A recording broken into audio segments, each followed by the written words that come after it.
We're live. Do you have sound? And alive. Yeah, I have sound. Okay, good. Do you have sound? Because you do, because I gave you sound. Like a god. I have bestowed the sound upon you. Well, the Oscars have come and gone. Mm-hmm. I gotta tell you, it was a better movie situation generally, and a better Oscars show than last year. By a wide margin. I thought last year was kind of a stinker. I agree. A pretty big stinker. This is this year, but yeah, last year stunk. Yeah. This year didn't stink as bad. No, this year it didn't stink really at all. I thought it was kind of delightful. Actually. I was very stressed out. I was highly stressed out. Why the whole were you time. stressed out? You know, I just as much as I'd like to think that I'm not that I don't freak out about Leo, I do. And that's sad.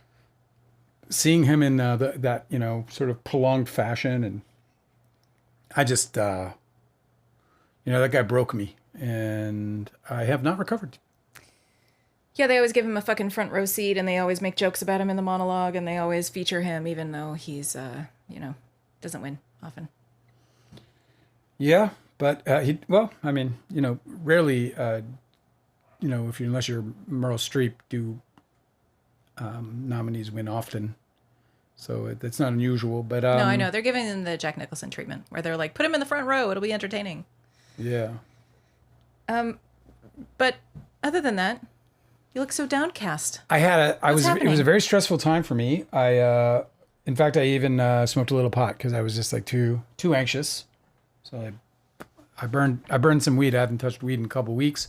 Normally I smoke daily. Why are you telling everybody throughout that? the day? But my anxiety was so great that I decided I should just take it's crazy because it's amazing what happens when you take some time off. I was like, Jesus.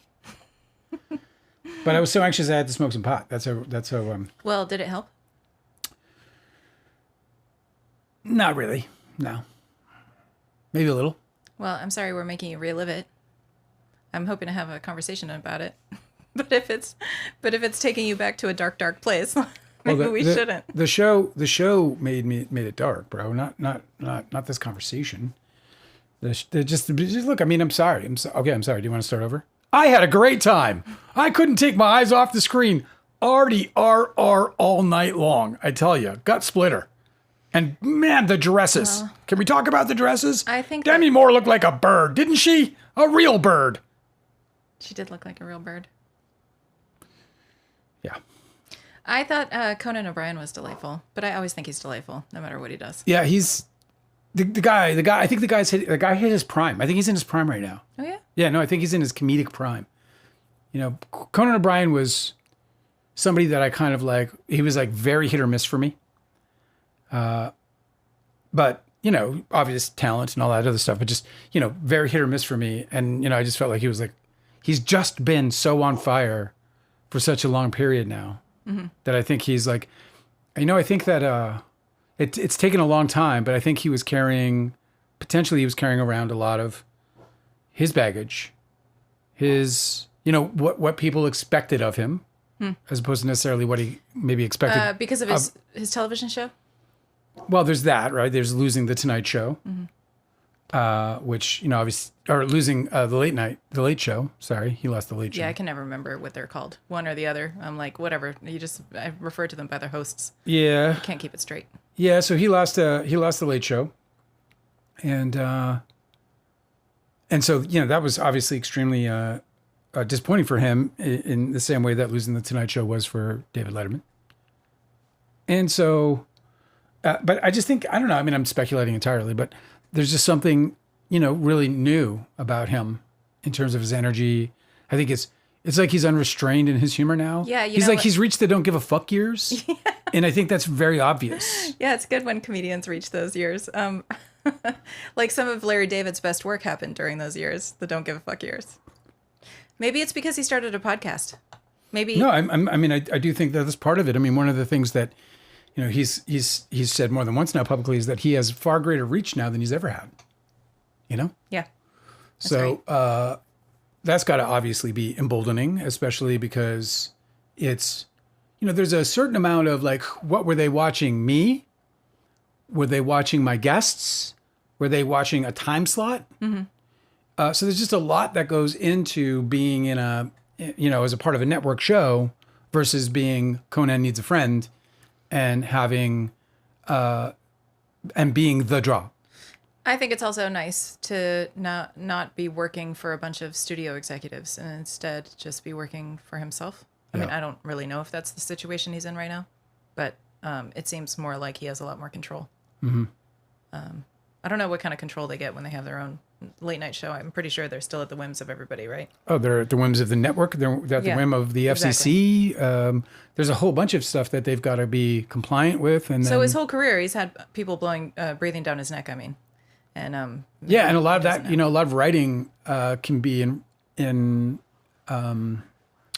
sort of rebellion of all of that. You know what I mean? Like arguably Leonard Cohen's greatest album, Shirt I Wear Constantly, Songs of Love and Hate, was a fuck you album to the studio because the studios were bitching about him and all this stuff. And he's like, so he just went and just like threw all caution to the wind and just fucking blasted out this record that he was more of like an angry response to to a music label that was, trying to force him into this sound. He was like, oh, you want that? He was like, we need a little more of this and a little more of that. And he was like, do ya? Mm-hmm. And because, that is something that I think, all creatives are burdened with when they're dealing with studios or they're dealing with labels or they're dealing with networks or they're dealing with government oversight. All these things weigh so heavily in the way in which artists can express themselves. Kind of why, there's like, there's a certain freedom in things like painting and especially writing. Even if you get censored, the book is still there. The writing is still yours. Good luck trying to take it away. If it gets published, but I kept this list from the Twitter account Film Updates. They made this list of the first time acting nominees at these Oscars. Okay. So Wagner Moura, it's probably not how he pronounces his name, but the lead in The Secret Agent, the Brazilian movie. Mm-hmm. This is his first nomination. Not surprising. Wunmi Mosaku from Sinners. This is hers. Jacob Elordi's first. Mm-hmm. Delroy Lindo's first. Wow. Which is amazing. Well, I mean, he's kind of been like more of like he's never been like he's been such a persona more than a acting force. Tell me how it works. Is it that there's a lead actor and then everybody else that shares scenes with him is a supporting actor? Yes. Okay. So it's not like there's a tier where like there's supporting actors and then below there's people with like fewer lines, fewer scenes, and they don't get nominated. No. No, right? No. Okay. Leonardo DiCaprio was the lead actor. Everybody else was, and that's why you had Benicio and Sean Penn in the same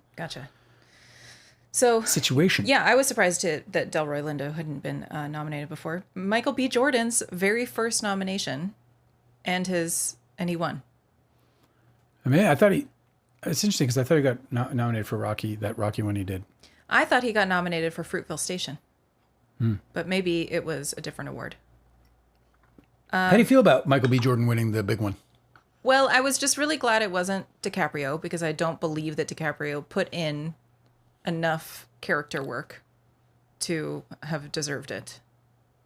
I don't know why Jesse Plemons got snubbed, but he was really my pick for the best act. If there was a snub that I saw, is he a supporting actor in that movie? No, he's the lead. Yeah. Okay. Great. Yeah. If there was a snub, not last night at the Oscars that I saw, it was Jesse Plemons. Yeah. Isn't that what I just said? No, I'm agreeing with you. Oh, okay. I thought for some reason I got. I'm not challenging you. I thought maybe I got his name wrong. Maybe after the show I'll challenge you, but for now, I'm only merely just agreeing with you. What did you think about Michael B. Jordan winning? Well, I thought his performance was fine, but it was not a performance I even found memorable. I thought his performance was incredibly flawed. I didn't think that he deserved maybe a nomination. Not even a nomination. Sorry. I know it's a very unpopular opinion, obviously, since he won the Oscar, but I was like really incredulous about how he was not carrying one role, much less two roles. My biggest complaint was that the only thing I could distinguish between the two characters was the hat. Yeah, they had to color code them. And also he's very stiff. He doesn't move his neck. And I don't know that both of those characters were stiff. I was like, oh, that's him that's stiff. He's playing them both stiff. Yeah, I mean, he's a fine actor, but he's one of those actors who I feel like, just has his own formula that he applies. And I'm not a Michael B. Jordan, authority. I have to go look at his resume to know really all of the movies that I did see, but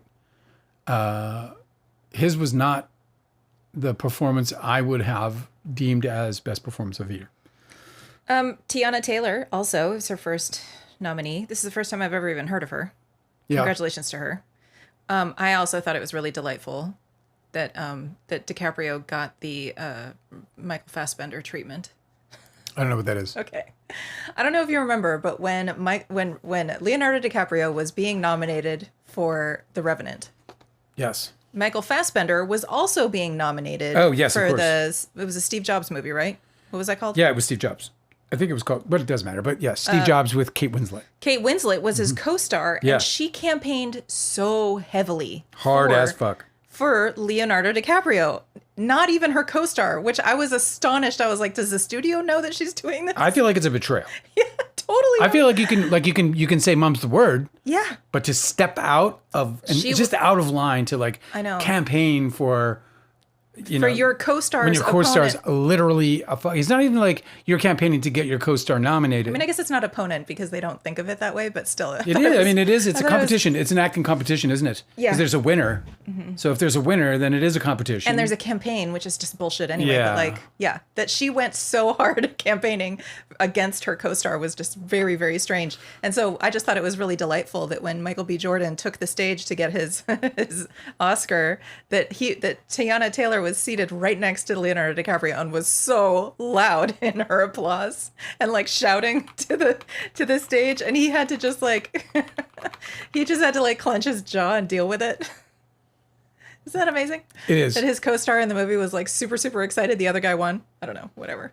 So the nominees were Michael B. Jordan. Yes. Timothee Chalamet. Chalamet. Uh-huh. Leonardo DiCaprio. Wagner Moura from The Secret Agent. And Ethan Hawke. I did not see Ethan Hawke. I did not finish, and we'll get into that later, Wagner Moura's performance in The Secret Agent. I did not see Marty Supreme. So the only two nominees that I did see were Michael B. Jordan and Leonardo DiCaprio. So at this point, I can say I don't believe anyone should have won. You saw Wagner Moura.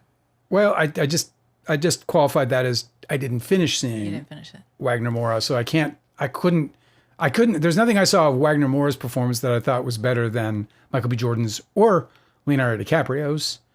Let me just finish this list. What I really want to see is Blue Moon, so I know better. And I'd like to see Marty Supreme, but they still want $20 for that, so they can go fucking fish. Yeah, we'll see it when it's free. Yeah, I'm just answering the chat. Is that it right? What were you answering the chat for? The chat asked. Feels Bad Man said, who did you think deserved to win out of the nominees? Oh, I see. Okay. But I am not sure I'm qualified to even say so. I can just say that that Michael B. Jordan's performance to me would not be a performance that I would consider Oscar caliber. Now, look, if the whole pool was weak, in other words, they were DiCaprio and it's Moura and it's, Chalamet and if Chalamet and Hawke and Moura as he arced out, wasn't any better than those other two, then it becomes a bit of a conundrum. So I need to see Ethan Hawke's performance, and I need to see Chalamet's performance before I can, give a qualified, consideration there. But of the nominee, or sorry, of the winner, Michael B. Jordan, though I thought he handled it superbly well. His speech was on point. He didn't pull an Adrian Brody, even though it's the biggest moment of his career. And he went to In-N-Out after, which is just like keeping it real. That's always delightful. There was something pretty fucking cool about that. I don't know if you saw the pictures. I didn't. Yeah, there's pictures of he's sitting at a table, an In-N-Out table with his Oscar in front of him, and then behind him are just scores of people in the window, just trying to get a peek at the big Oscar winner. It's fun to live in Hollywood. Okay, listen, I just want to get through this list because I think it's delightful. First time acting nominees at these Oscars. Sure. Rose Byrne has never been nominated. Mm-hmm. I thought she fucking should have earned it. that it was Mother's Day in the UK, and what's her name? Yeah. Jessie, Jenny, Jackie, Jenna, Jessie Buckley. Is that who won? Jessie Buckley. Is that her name? I don't know. She won though. She She won, happy. and she was like, "Yeah, you know, making this movie about being a mother, and it's Mother's Day in England." And I was like, "If I Had Legs, I'd Kick You" is also about motherhood, and there was also a UK actress nominated for being a mother in a movie. But okay, we'll just let the light just shine on you. Well, again, that's another performance I didn't get to see yet, so it's hard. The problem with the fucking Oscars is they're not, the movies aren't accessible still. Oh, but you saw Rose Byrne's movie. I did, and she was fucking phenomenal. She was phenomenal. Absolutely. Okay. Then everybody that was nominated for the Norwegian movie has never been nominated before. Renate Reinsve, Elle Fanning, Inga Ibsdotter Lilius, and Stellan Skarsgård. So that is so interesting. He's had this like massive long career, constantly working, and he's never been nominated. The funny thing about him is that, the funny thing about him is that he's like, kind of like Michael B. Jordan to me. He is like, he's had a massive career, and he's good. He's always good. But he's never done anything that made me go, oh my fucking God. Well, we haven't seen this what one a yet. Performance. Well, I know that. Maybe this is the He hasn't one. done anything I've seen, so thank you for clarifying, because I don't want to misrepresent. Like, I know, look, I'm not a fucking, I'm not an authority in anybody's acting or any of this shit. Just putting it out there, bro. Putting it out there. I'm happy for Michael B. Jordan. I thought he handled it really well. I was happy for Sinners in general, even if I didn't think that it was the movie everyone else thought it was. It was an entertaining movie. It's an original concept, so I'm happy about that. Because we complain. I also just love that it's a horror movie too. Like that is really delightful to me, because I hope that the studios get behind more, especially the movies that are kind of like risky. Like this was definitely risky. Mm-hmm. That they wanted to center it so much on race and set it in the South and have a large part of the storyline involve like KKK. Yeah. I just thought it's really great that was something that I thought it should have won Best Picture, just because it seemed to do more than one battle after another. Yeah. Something that makes me feel ridiculous, and I'm just going to admit to it, is that it puts me in a funk. And the weirdest thing about it is that it puts me in a funk. Yet the Oscars have never really, like, truly. I mean, we all filmmakers and writers and people. I think we all at some point have this small, like, sort of far off dream, like maybe I could win an Oscar one day, or maybe that could be me. Or when you hear somebody go up there and they're like, "Yeah, I came from Winnipeg. It was cold. It was dark, and I lived in a bad neighborhood, but I crawled my way out." And so you feel a certain amount of, you feel it feels very relatable, and it makes it feel like it's maybe possible for you also to win, but. I think that there was something. There was something of a hidden dream in the Oscars, that I could be an outlier somehow. That I could have expanded on Don's Plum and written something or made something that like Woody Allen or like Mike Leigh or like so many others who are relatively sort of lower budget and more independent. I cannot believe I'm hearing this from you. I'm sorry. Like, I know you so well by now, and I can't believe that you give a shit about the political sideshow that is the Oscars. Well, I do.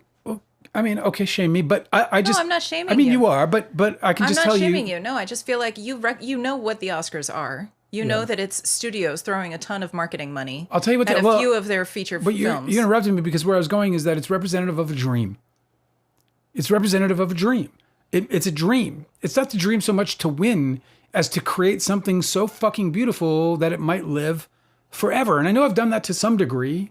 And so but that got shat on, so it's about the dream. And so the melancholy that comes with watching the Oscars is about a dream lost or a dream broken. Yeah, I know, but it's not about it's not like I've never envied anyone for winning. I would have expected this reaction in some of the other award shows where the voting body is actually like the artists, and it involves less of like studio marketing push, Like, here's the thing, Well, you're an independent. You were never going to be working with the studios anyway. Sam David said, "I can't believe I'm hearing it either." Laughing my ass off. Well, like everybody just throw shit at me. Why don't you? Oh, come on. You can't be defensive about something that you're saying that seems kind of We're all acting like it's some kind of contradictory. it's not about winning an Oscar. Let me explain again, just so that just in case, just so I can be clear. It's about the fact that I have a broken dream. There's always been this outside idea. Listen, I practiced fucking Oscar fucking speeches in my fucking head when I didn't know any better. Back when I thought they meant something. Back when I thought they were actually, about the best actor and not about the best friend.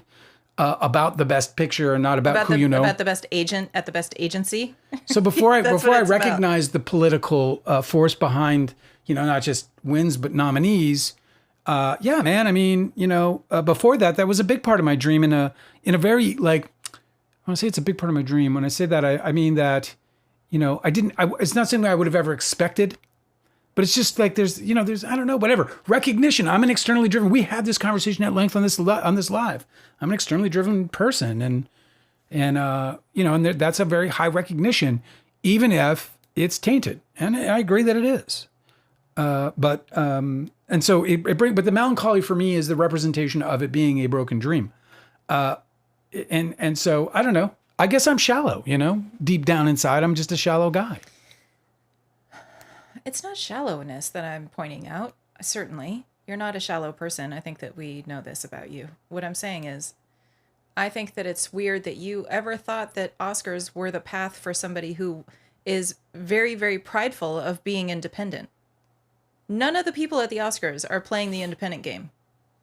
They can't even enter the Oscars unless they're part of the studio game. Yeah. They don't get nominated as independents. Do you know what I mean? Yeah. I mean, I guess like maybe shorts.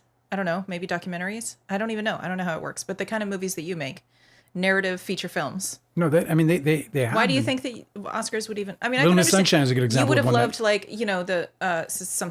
something where you can show off your work to your peers, like Sundance Film Festival, right? That I understand that as a dream, and I understand that a dream of the Spirit Awards or something. Do you know what I mean? Says you're a Scorpio rising. You were far from shallow. You're right. I'm in the depths.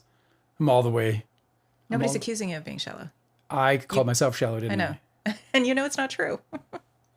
Well, let's not make it all about me. I'm just telling you that there's a certain melancholy. Independent Spirit Award seems like something that you might have had desires for. Look, truth be told, I think that if I had never been derailed and my career was just on the, just did what it did, I don't think I would ever care. No. I think that it's representative of a dream. I think it's representative of a dream lost. I think it reminds me. It's like not getting over an ex-love and you just keep seeing them. You keep running into them, or people. Yeah, and you're like, oh, we would have had the white picket fence and the big family and a pool and the. Or like you see them. Worse off, you see them. You never. You see a picture of them. Though. You see, especially now, right in social media, you're like, you see the person that you wanted to spend the rest of your life with, living the rest of their life with somebody else. It feels like that a little bit. Like that might. It's just representative of a broken dream. If my dream was intact, if I was like. No offense. If I wasn't podcasting and making movies, I'd probably have a different feeling. I think I certainly have a different feeling. And look, pardon me, seeing Pedro up there doing his thing, and even if it was a little rough around the edges, it was better than his first time. His first time up, he was rough. He did a little better. He had Sigourney there. I felt great for him. And he's still representative of something lost, not him personally, but of a time, a period, a feeling, a moment, a place. These are all things that are gone for me now. And so even though he's representative of those things, my heart is so big for him that I was very happy to see him, just enjoying the moment and having that moment. And I immediately started dreaming about his moment as an actor rather than a presenter. There's too many tendrils. Like, I understand exactly why you are struggling with what happened in your past. I'm a multi-tendril kind of guy. Because it was out of your control, but it seems like what happened in your past has so many tendrils that reach into all of these different things that also make you upset by connection. And they shouldn't. It's not upset. I mean, listen, I shouldn't have brought it up. I take it back. Let's roll it back. I take it all back. It's that easy. It actually is that easy sometimes. I'll leave my melancholy inside where it belongs. Where it can eat away at me and kill me in the middle of the night. Like Eric. Like who? Eric Richens. Oh, are we segueing? Is that a segue? Is that what a segue sounds like? No, we're still on Oscars. Come on, we're still on the Oscars. So listen, I felt the biggest miss was Begonia and all across the board. Oh my God. I can't believe that it got as few nominations as it did, and then it got no recognition whatsoever in terms of awards. And everybody is forgetting about, what the fuck's it called? The Pedro Pascal movie, the Joaquin Phoenix movie. Oh, Eddington. Eddington happened, and nobody's talking about it. Well, it's not a movie I would have nominated The studio either. was just like, we're not spending any more money on that. Well, I think they knew they were up against one battle and it wasn't going to happen. Well, so what? Like, why not just, like, more people will watch your movie if it's nominated? I don't know. It just seems really weird that they just are, like, memory holing one of the biggest releases of the entire year. It wasn't a big release. I remember seeing marketing for months and months and months before it was actually released. All right, then. I thought that was a big deal for them. But I guess not. Down the memory hole it goes. Also, yeah, Jesse Plemons and Emma Stone. Oh, what did you think about how in the little reels that they put together when they announced the best picture and best editor and best actor and all of it, how every single little segment that they showed of each of the movies was a fucking spoiler? Yeah, they were dropping spoilers like it was their job. I've actually seen enough of the movies now to recognize, like, oh my God, you just spoiled like a major part of the movie. It's so weird that they do that. Another movie that I thought, like, well, I don't know. Train Dreams was... What's your Tiny Pineapples? What's your review of it? Well, listen, Train Dreams, if you haven't seen this movie, it's a deeply melancholic experience. It's just drenched in melancholy. There's a sadness to this movie that is so fucking profound that I haven't experienced it in but a handful of movies. Yes. Like, let me tell you the other movies that made me feel so melancholic would be like, like A Little Life. Although A Little Life had way more joy too. Like A Little Life was the perfect film almost. I don't think you know what the title is of the movie you're sorry. Life is Beautiful. La Vita Bella. Okay. So Life is Beautiful was a movie that had everything. It was kind of like Ghost.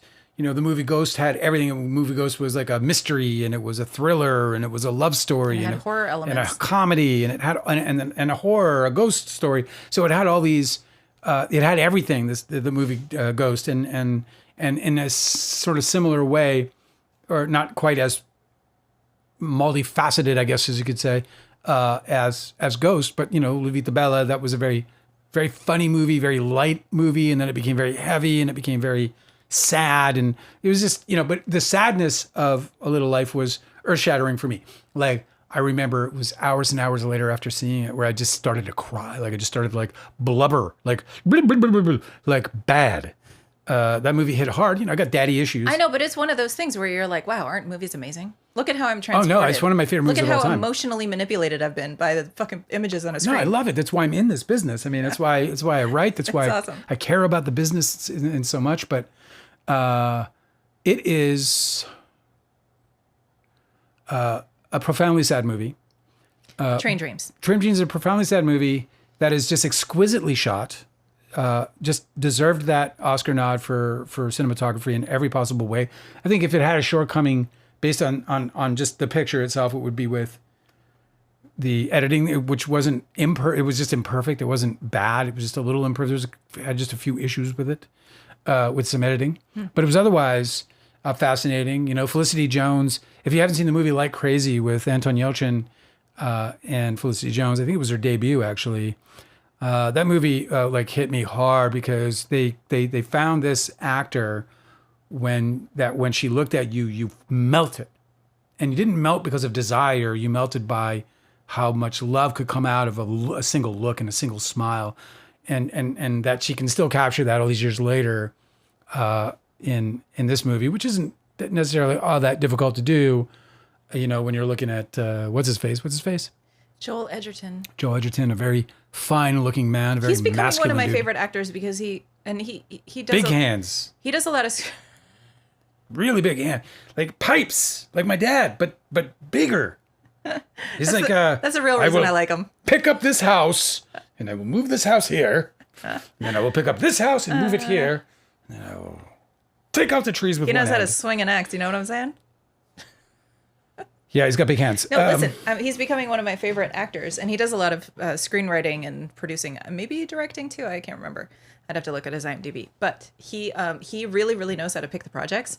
And so I always feel like whenever I see him cast in something that isn't his own film, I know it's going to be excellent because he just has an incredible taste, I've learned. So great movie.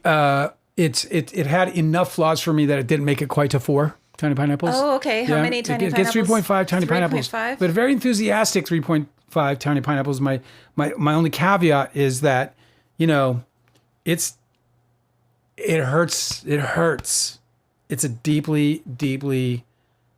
sad fucking You won't movie. get away without crying. It was hard. Like, when that movie ended, I was like,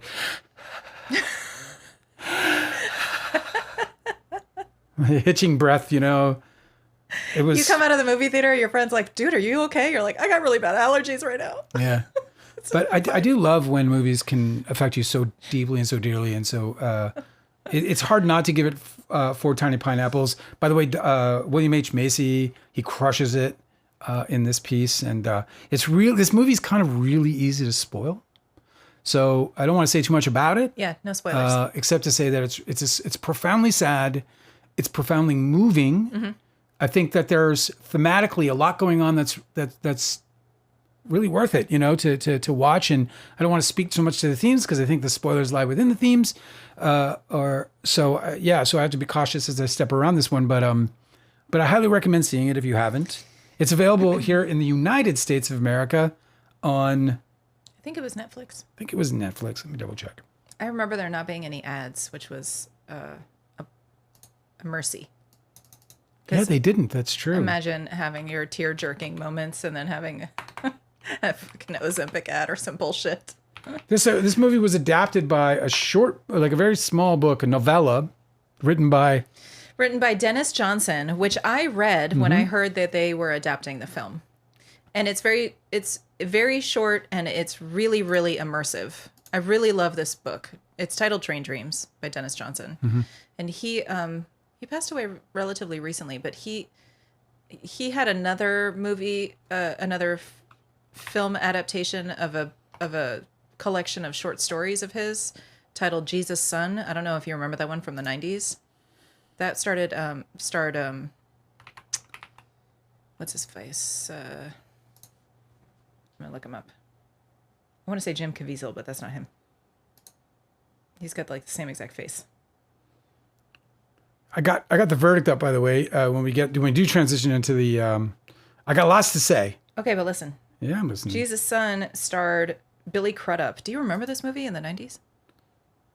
It was 1999. Oh, I do remember it. Yeah. Yeah. So that was also a Dennis Johnson adaptation. I saw that movie. Yeah, I can't really Dennis speak to Hopper, it, Jack Black, Samantha Morton. Has it Holly Hunter's in it? So many incredible cast. Anyway, that was the other movie. This one, so I was really eager to read this. This is the first Dennis Johnson book that I'd read, and it is wonderful. And for this reason, I thought that the adaptation was not very good of Train Dreams, but and it's not unique for me to be disappointed in an adaptation because I always just feel like I always prefer the adaptation to kind of be the book on the screen. Like, if it works in the book, like, why not just do it? I think the biggest problem there is that people who have never even attempted writing a screenplay, let alone adapting a book to one, can't possibly understand the incredible. You're talking about me. Well, you're in that group. Yeah.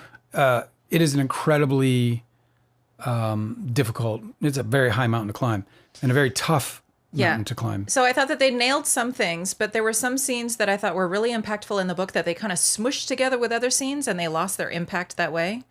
And then there were other scenes that were really, really amazing in the book, including one that I read to you because it was so delightful and entertaining that was completely missing from the movie. Mm-hmm. There's a part in Train Dreams where he becomes where he buys 2 horses and a wagon, and he is like he becomes like an Uber driver for the people in this like rural mountain town. It's super rural, like it's in the 1940s or something.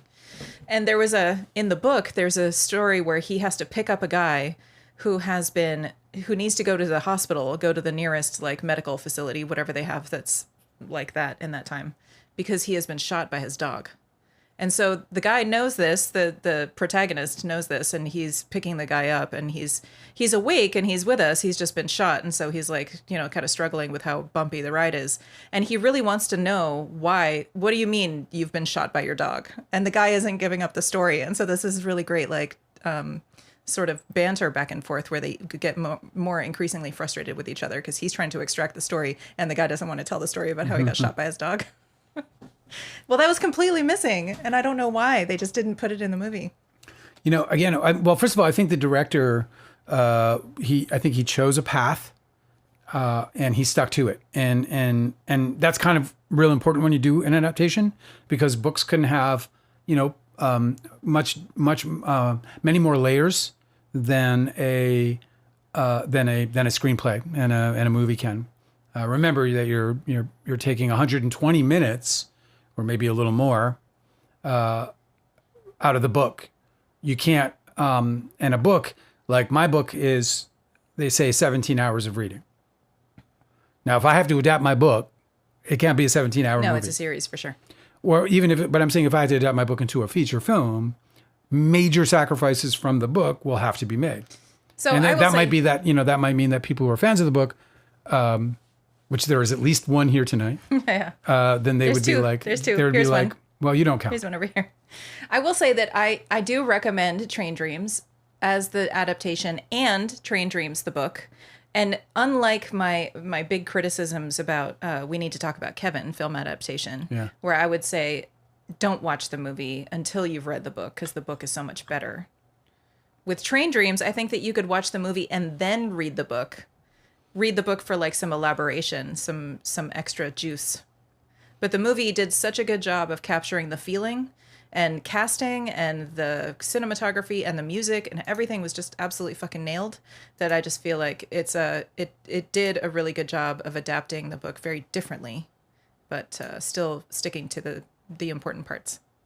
My Tiny Pineapples for Train Dreams. Yes, please. I would give it a 4 out of 5. Yeah, I think that's a fair. Yeah, I think that's fair. I think you did. I think it's a reasonable score. I think I'm a little more critical about some of the filmmaking choices. Mm-hmm. There's a moment at the end where it's, you made a joke about it, but it hit hard for like a deduction for me because you were like, this week on Train Dreams, because there was this montage that felt very. There was such a montage where they were like last episode on Train Dreams. Think about. They replayed so many of the different scenes in this montage, and I was like, "What are you even doing that for?" I've been watching this whole time. I know what happened. I feel like they were trying to capture some of the heart and soul that Ridley Scott got out of the end of Gladiator. You know what I mean? If you've seen that movie, then you might know what I'm talking about. Flashbacks. Yeah, but it's just like that whole thing with that's when we got into the throughout the movie, it's about he flashes back to his wife and kids, and then the Roman soldiers coming to finish them, and then at the end it's like heart-wrenching because he's like goes in, he sees the burning, and it's just like I feel like there was something of that. I'm not sure that I wouldn't even insinuate that that's the direct inspiration for that moment, but if it was even a similar attempt at that idea, I felt like it kind of missed on that moment enough for me to be like, shit. Like, I wish I'd have been producing so I could have just been like, we got to keep going. We're not there. The fucking production design was amazing. Yeah, the production design was amazing. You really transported the whole time. He did. They captured, I guess they were they captured North Washington State. Mm-hmm. Just fucking gorgeous, man. They did some beautiful tree shots. Like I had Roman and Leela, which is that movie I've talked about much on this, or a few times on this live, not in depth, but Roman and Leela is a movie I wrote about two mentally ill lovers. One, Roman, he sort of kidnaps his lover Leela, who is institutionalized for her disorder, and he captures her and he takes her on a road trip into a rainforest, where he's sure that when he takes her there, she'll be restored, because her particular mental illness causes for her to have paralysis, but it's not a spinal cord paralysis. It's not actually real. It's psychological. And there's an actual condition for this, which I didn't know when I wrote it, by the way. But there is an actual condition for this, which I found out later when the internet happened. I was like, by the way, was I just out of my ass? And well, fuck, it's real. This is an actual, there's an actual diagnosis for it.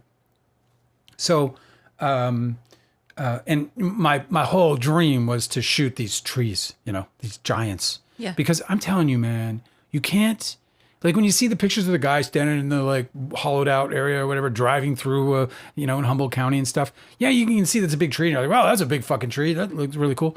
But like, if you ever really want to see a dinosaur, like a real dinosaur, they're in rainforests. They're giant Douglas firs. Yeah, they're giant cedars. They're giant sequoias. And when you can get in and see those things with your eyes and touch them with your hands and walk through those ferns that are as tall or taller than you, it's just life changing. It's altering, and it's a very and I felt like there's something uniquely challenging in trying to bring that out in a 2-dimensional setting, right? In a screen that's 2-dimensional, and I really felt like the cinematographer pulled that off. It was like once, like there was some great stuff in the forest and stuff, but there was one moment where I was like, that's it. That's what it's like. That's what it's like to be in those forests. So I was really impressed by that. Kind of like just a hint of jealousy, a little envy, I guess, actually, just being like, no. You got to beat that down, man. I wanted you to got to shoot just be that. able to enjoy stuff without thinking about your past all the time. Not to be psychoanalyzed. I was just felt a little envy because it's a dream of mine to shoot the forest, and so he did, and he did it really well. We could just go. And in a movie, and enough of that. What did you think of? I guess we can't do Tiny Pineapple's ratings on The Secret Agent because we did not finish. It's a DNF. I'm not sure that it's going to stay a DNF. I'm struggling with whether or not I'm going to watch it or not. Dale and I DNF'd this movie after 1.5 hours of watching it. So it's a 2.5-hour movie, about 2 hours, 40 minutes. It's 2 hours and 40 minutes. It's a Brazilian picture. It opens up brilliantly. It's gorgeously shot. Art direction's through the fucking roof. Yep. The color's on spot. Like, so many period pieces lack in color. The director and the cinematographer also did this really fucking cool thing. I don't know if you guys watched Munich by Steven Spielberg. Well, he does this thing where he really leans into these like very characteristically 1970s film style sort of shoots and like film camera movements and stuff. Yeah. So it really does transport you as if you're watching. So it's set in 1972 and you're watching a movie that is also filmed in the 1970s, even though it wasn't. And I feel like this this director and this cinematographer really fucking nailed that too. Yeah, they did. Like the camera movement. And I guess I don't know any of the technical aspects, but whatever they did made it look like it wasn't like a movie shot now that's trying to look like the 70s. It really does look like a movie that was filmed in the 70s, and it was incredible for that. Yeah, I mean, the one thing I liked about the cinematography in that movie, for example, is just lots of like a nice array of cinematography or just camera moves, right? From whether it's on sticks, which did a lot of locked off shots. To some tracking shots, a little bit of dolly work, but very little from what I saw in the hour and a half. But yeah, after an hour and a half, the reason I stopped watching it is because it took an hour and a half to get to me not knowing anything about what's going on. We were past the midpoint. That's why I checked, and I was like, how much longer is this movie? Because I really do not understand what the hell is happening. Yeah. And I was like, is it because of my reading comprehension? Because it's all subtitled, right? I'm like, am I screwing this up? Like, did I just not catch it? Because I'm not reading well enough or something? No, it was so frustrating. But you didn't either. I wanted to crave it. I know. Because I'm a big fan of City of God, and that there was this new Brazilian movie that was capturing the world, and I was like, oh, I can't wait. Yeah. Because I don't know, that's just a region where when they nail it well, Yeah, and I just I was like, I don't need a movie to spoon feed me the story, right? If I have questions, that's fine. I'm comfortable with that. Yeah. But after you've reached the midpoint, if you still don't know what the hell is going on, it's like something is really wrong. And so we didn't finish.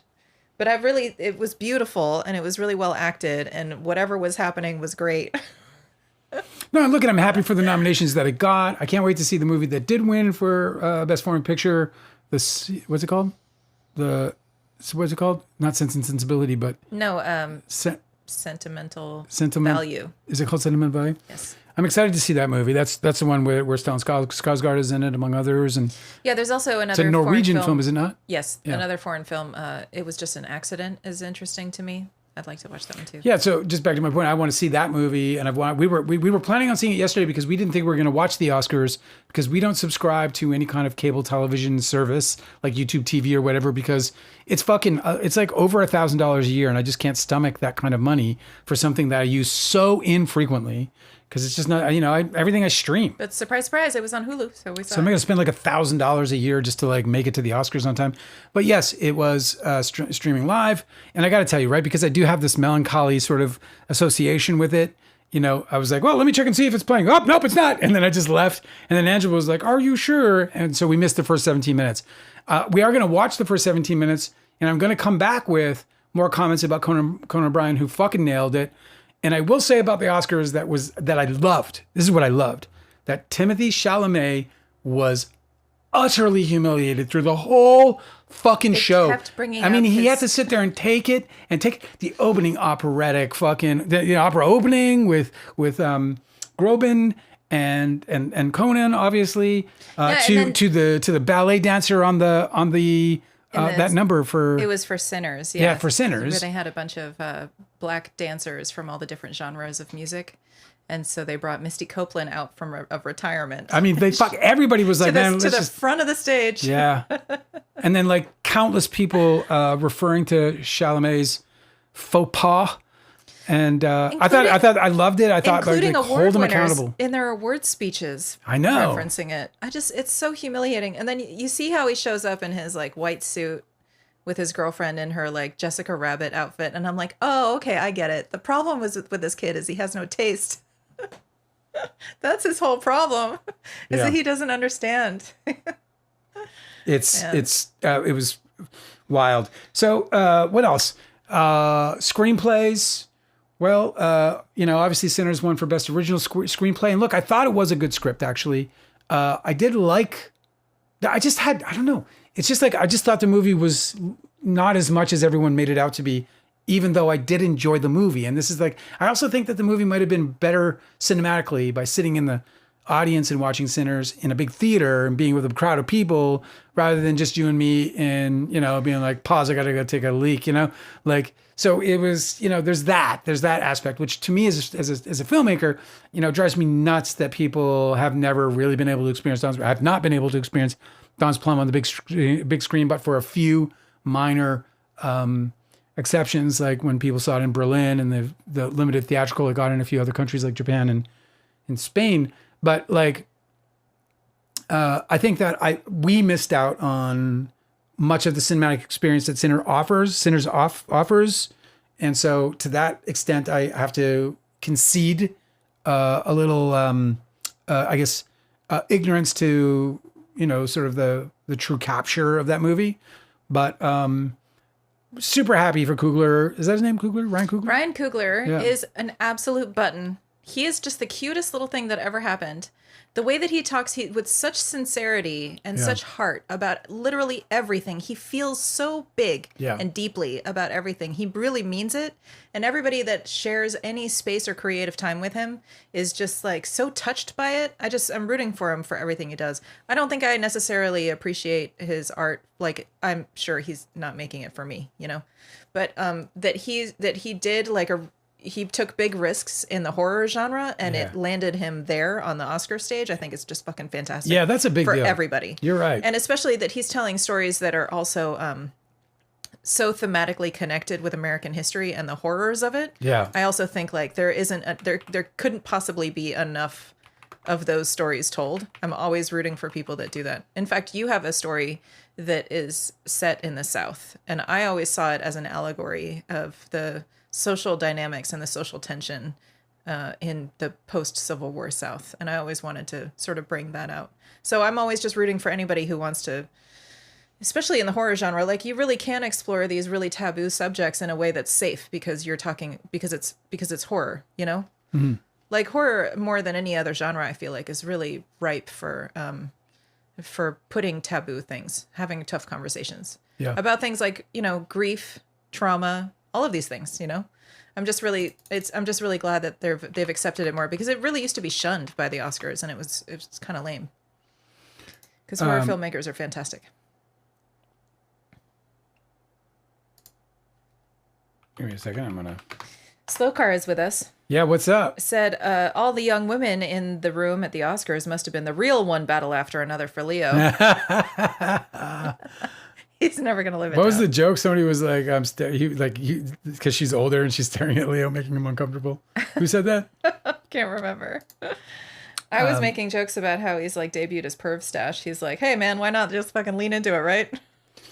I think my favorite win of the night might be Amy Madigan. Oh my God, I know, I totally forgot. Like, I was so pumped. Yeah. I was so glad that she won, because I really did think that she deserved it the most. I mean, that made the movie. That performance made the movie. Also, another thing is, like, so another horror movie where she played a character. Like, a character actor finally won an Oscar for her character acting. It was just really delightful. I mean, character actors win often. You know, we saw that with, like, for example, Frances McDormand in Fargo. You know, it was a good example. Yes, I know, but more often than not, you get your Oscar because you snot cry. Because you cry so hard that you make snot. And if you can look at... If you're a woman and you look really ugly and you snot cry, then there's your Oscar. Yeah. Gift wrapped. Well, anyway, my biggest happy win was for Amy Madigan. I was really thrilled for her. And I thought, like, I mean, even though I didn't see Elle Fanning yet, which I'm excited to see, they had One Battle had Benicio and Sean Penn in the female category of supporting actor. It was Elle Fanning and Inga. Inga. I'm just going to go with Inga. Stop. Come right on, there. you can pronounce it. No, it's no, I can't. You can? Yes. Let me go pull this up, because It's Inga Labopsterlinglius. listen, I'm sure she's listening and she's going to be very offended. Listen, I hate to say this, but I spent some time in the region, okay? Inga Ibsdottir Lilius. All right, then. Is that so hard? Yes, I had a hard time, I mean, fucking throw me away, Sentence me to life. Just throw me away.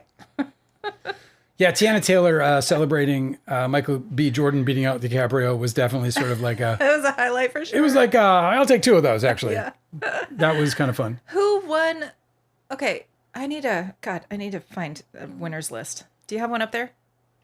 Sure. Okay, so Amy Madigan won first in the award show. Yes. And I was pumped about that. It was nice to see Ed Harris. I haven't seen him in so long. Oh, I know. I love him too. Yeah. But there was the next award I was also like, yes, but I can't remember what it was. All right. Well, let me pull up the full list. Was it I'll rely on the BBC for my who won the best supporting actor? Best supporting actor was Sean Penn. Okay, so it wasn't that one because he didn't even show up. Well, I guess I won't use the BBC. Oh, do you want to hear something super sad? Oh, yeah. I love sad. Well, it's not sad for you. It's sad for Kieran Culkin. Oh. So when Kieran Culkin won his Oscar last year, yeah, and he was telling this story on the red carpet. About the baby? About getting... No, listen to me. Oh, okay. I'm telling you something. So on the red carpet yesterday before the Oscars, okay, he was talking about how somebody said, the best part about winning an Oscar is that next year you get to present the Oscar to somebody else. You get to be the presenter of that gift to one of your peers. Oh, yeah. And he was like, oh my God, that is actually the best part about this whole thing is I cannot wait to give the Oscar to the next person. And he couldn't. He didn't get to. No, because the people who were interviewing him were like, well, it's going to happen. And he was like, well, I don't know. I mean, if everybody shows up, it does. He's like, it was funny because he was like, he knew it. He basically played, Rome from Succession because he was just, it's just like you see how close Rome and him are. Yeah, it's but he was just like, or he didn't want to when he says, sorry, Sean Penn couldn't be here tonight, or he just didn't want to. Yeah. And it turns out, by the way, that Sean Penn was in the Ukraine. He's hanging out with Zelensky, smoking cigars. That's pretty wild. Yeah, he's an activist. A lot of people tell him to get the fuck out and mind their own business, and he got a lot of criticism for his support for Haiti, and and in the way in which I guess he supported Haiti. But by the way, Warner Brothers recently acquired by the Allisons. They were the big winners. Warner Brothers won 11 Oscars last night. Netflix won 7. Isn't it what a changed world, man? Yeah, when I was a kid, well, this is what I'm saying. It was Miramax. It's such politics. It's just about like, everybody that wins an award is always like, thank you, my agent at CAA. Thank you, my agent at WME. It's like there's only the two that ever are represented. Mm-hmm. Full list of winners. Did you get it? Because I'm looking for it now because you're so slow. What do you want to know? I want to know who won in order because I'm trying to find out. I don't know. I don't know that I have it in order. I mean, that's kind of a big request. Calm down. No surprise that K-pop Demon Hunters song won because... Well, they won Best Animated Feature as well. First time a Korean animated film ever won. And, it couldn't be more deserved. I remember. It was the trio of Oscars won by Frankenstein. Because I really did think that was one of the best movies of the year. One of the best movies I've seen in several years. Was it set design and costume and... They won for costume design. Best tall guy? Yep. Best tall guy. Yeah. Uh-huh. That's a category. Best costume design, best makeup and hairstyling, and for production design, which is perfect for that movie. Yeah, they won production design, and it was good production design. I mean, it was obviously Oscar caliber production design. Were you really not that impressed? I liked it. I thought it was absolutely stunning. I thought every single picture was a painting, and I couldn't believe how much, a lot of people who were like nerds for this shit were posting threads on Twitter where they were like doing deep dives about every single element in the production design. Like, look at this set and how it all ties in. Look at how they've used this repetitive face in all of these different, and this stonework, and that face is the face of Medusa, and Medusa has turned people to stone when they looked at her, and here he is looking at the creation that he made, that is like his own created god, and like, and that is what is inspires his downfall, and like they were just talking about all the elements and how it all went together. The costume design, they in Mary Shelley's book, they compare what's the woman in Frankenstein? Whatever, the object of his affection, of Dr. Frankenstein's. Okay, we'll just go with that. Played by Mia Goth. But anyway, in the book, they describe her as, they compare her to an insect. And so all of her costume design was replicated insects and their shiny wings and their, the green of the beetle's exoskeleton and stuff. It's just like incredible attention to detail. Yeah. Anyway, I was a big nerd for that stuff, and so I was really glad to see that one. Any other things that you'd like to cover tonight? Any kind of snubs that you'd like to talk about? Do you think Eddie Murphy should have won?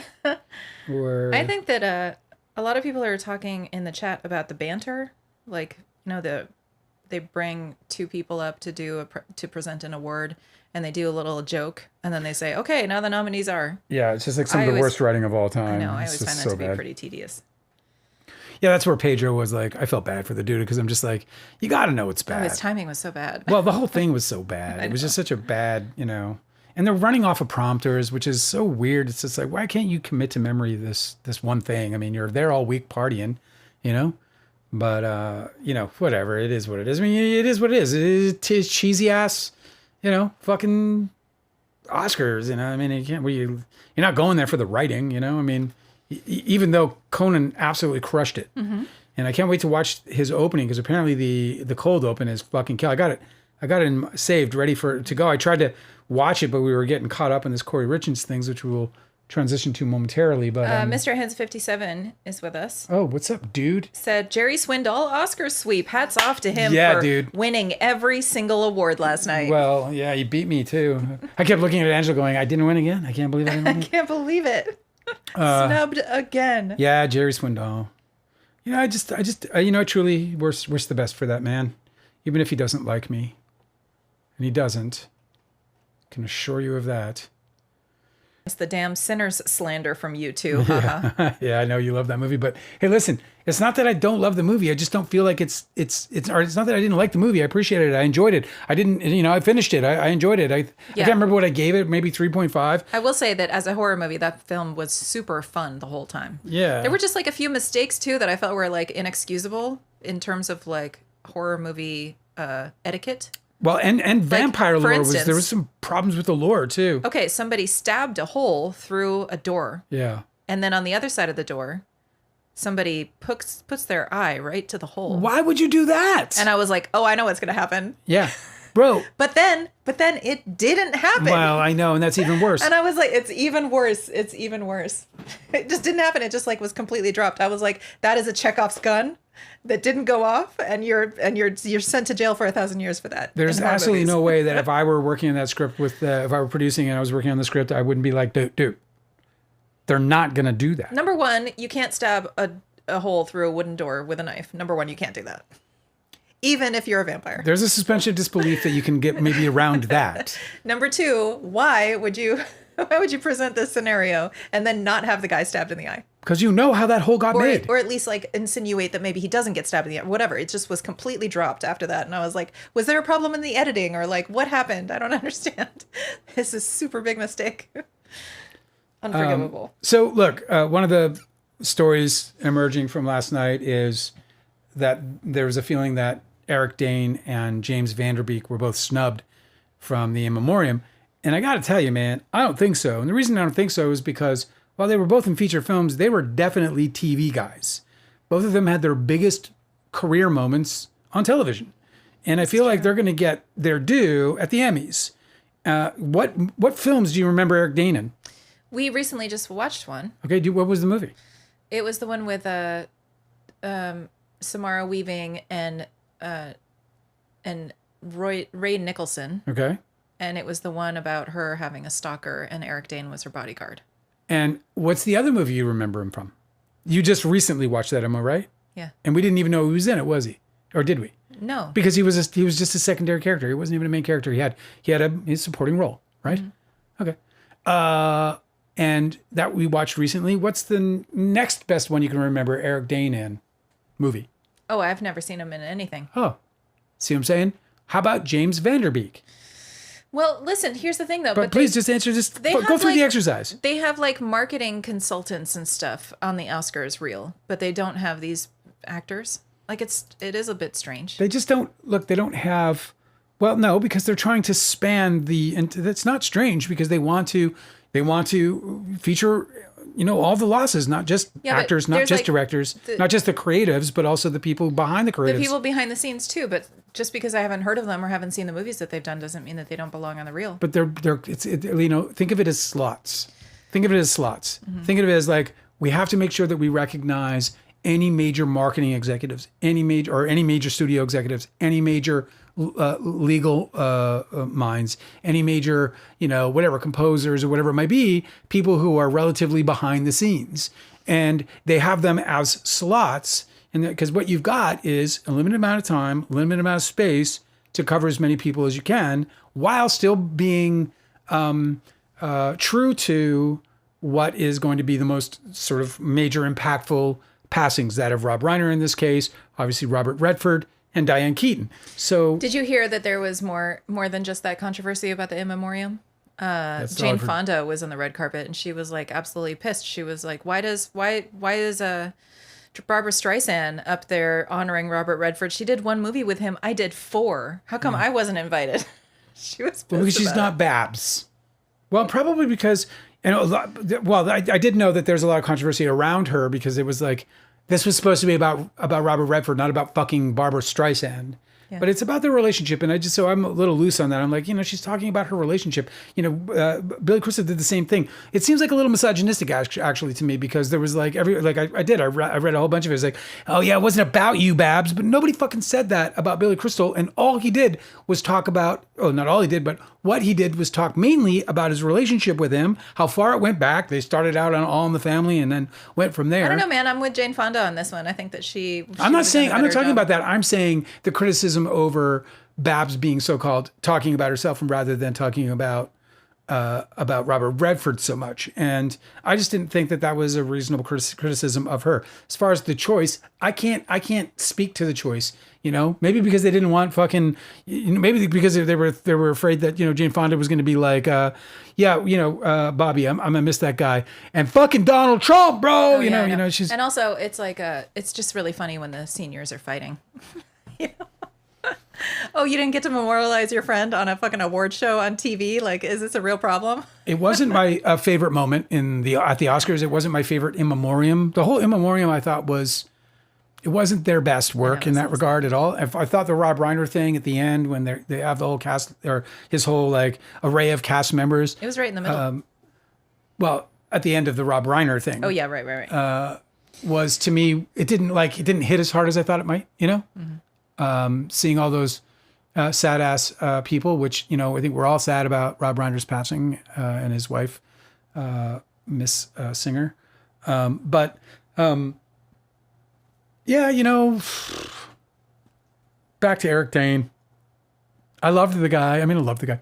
I like the guy very much. You know, I knew him back in the day when he announced that he had ALS. I had a hard time not crying on this live when I told people about it because it hit hard and he's so damn young and so you know there's so much sadness there and obviously the same for Vanderbeek and so their loss is great but and felt.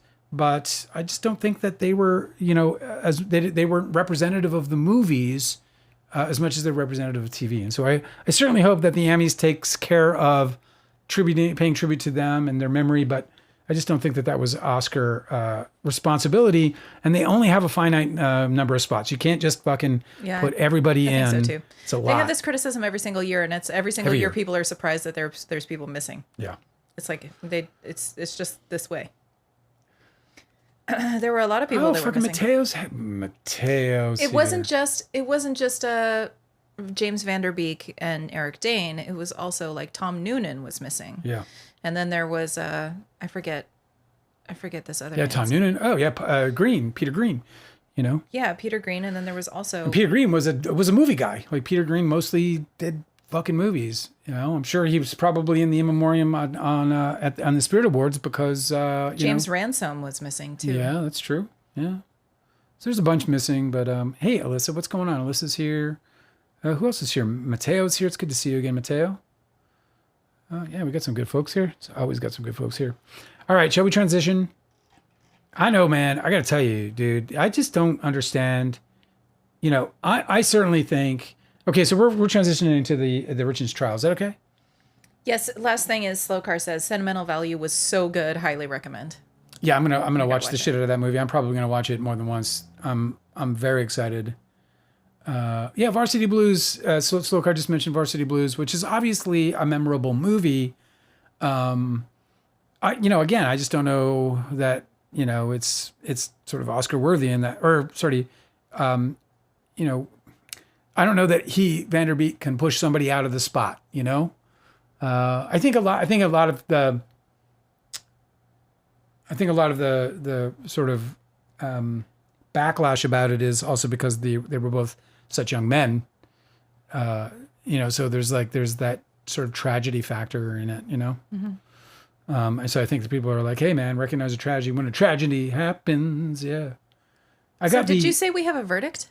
No, we do not. I've got the verdict watch going on my vertical monitor over here. And your vertical monitor? My verdict monitor over here. And it's like, you should see the chat. It's just streaming. People just hate this chick too. No, I know. They're so bloodthirsty in that chat. Bloodthirsty.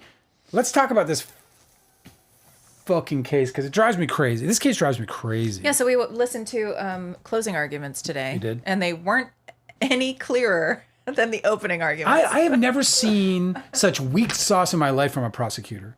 They have no evidence that this woman did anything. I don't care what people think. I don't care that people don't like her. This is the part that drives me crazy about people and the justice the so-called justice that we watch being dealt on TV these days. They're all fucking emotionally impartial to it. You know what I mean? Like I run into this with every single trial we've ever covered, where people who are like emotionally committed to a specific idea that Kouri Richens is a horrible fucking human being. Okay, but listen. What has that got to do with the evidence? The closing argument reminded me so much of the closing argument from the Karen Reed trial. Yeah. Do you remember when the prosecutor in that case was like telling the jury straight to their faces, like with a serious, not even laughing, not even like crossing his fingers, where he was like, listen, do we have all the answers about how this happened? No. Do we know how it happened? No, we don't. But we know that it happened. Yeah. And so you must convict. This guy is the same thing. He's like, we know that she was involved with a man And then that man ended up dead. So you must convict. I mean, it's some of the stupidest shit I've ever fucking heard in a case in my life. Like you have attempted murder, and they have no, like, not an iota of evidence. The most evidence they have is and listen to the logic behind it. And I have some critiques about the way the defense handled their closing arguments, because I felt like they missed out on and relatively exculpatory evidence. But and one of those things is the very obvious.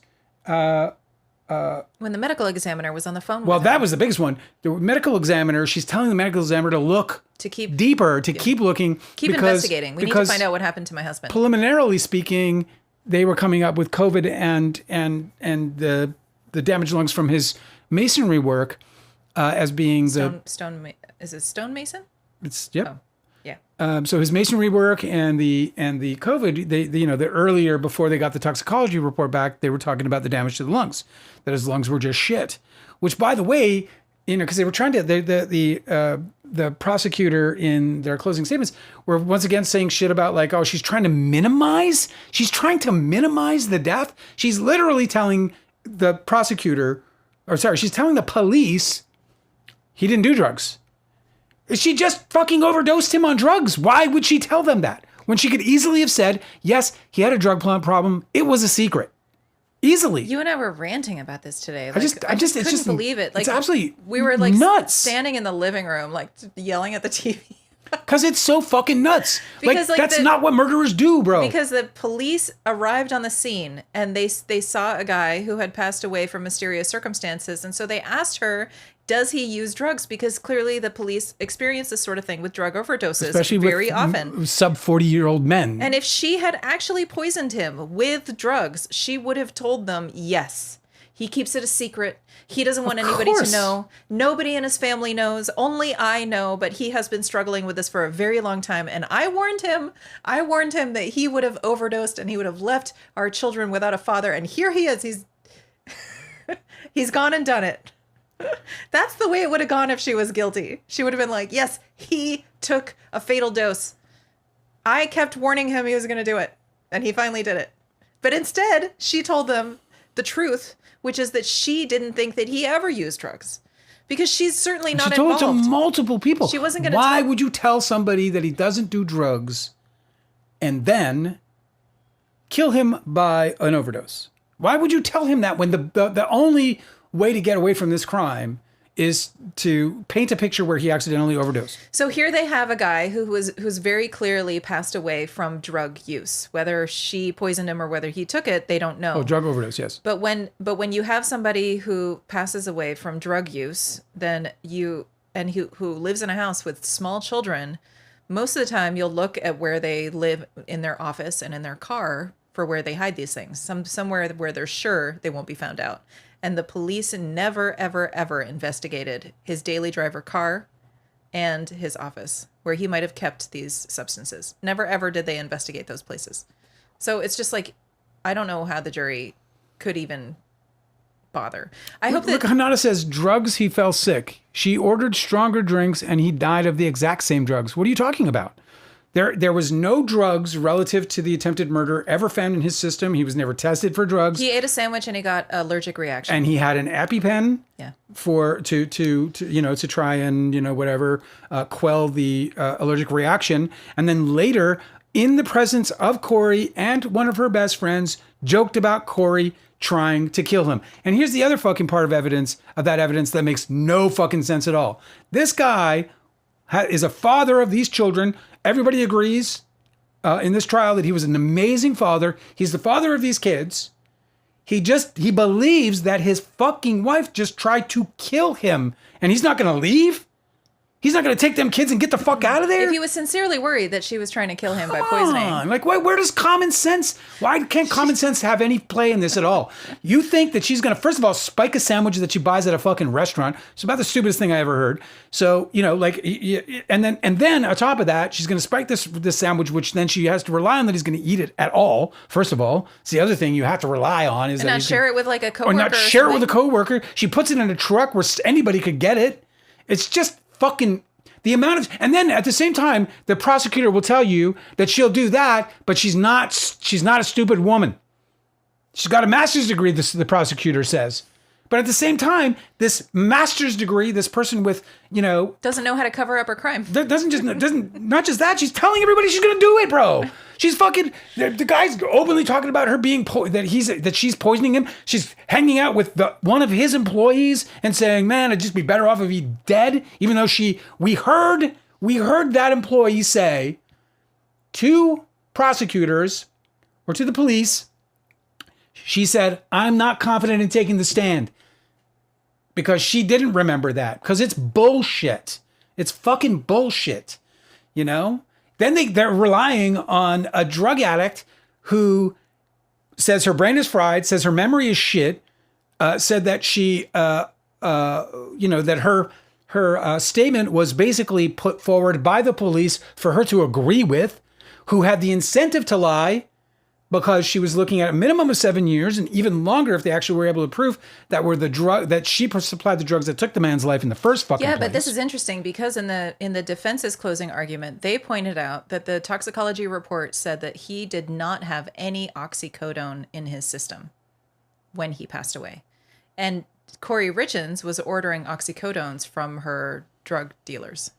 So if you want to assume that Kouri Richens was ordering drugs and then giving them to her husband in overdose quantities, what they can't account for is how none of the drugs that she ordered and that the drug dealers testified they gave her ended up in the body of the victim at the time of the toxicology test.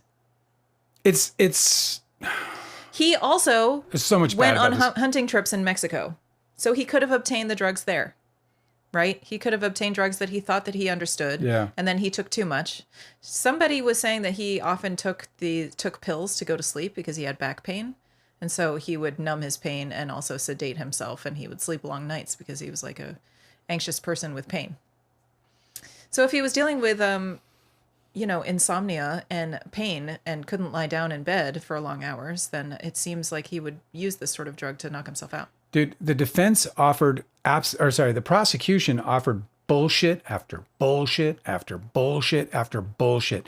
Like, circumstantial evidence can be very compelling.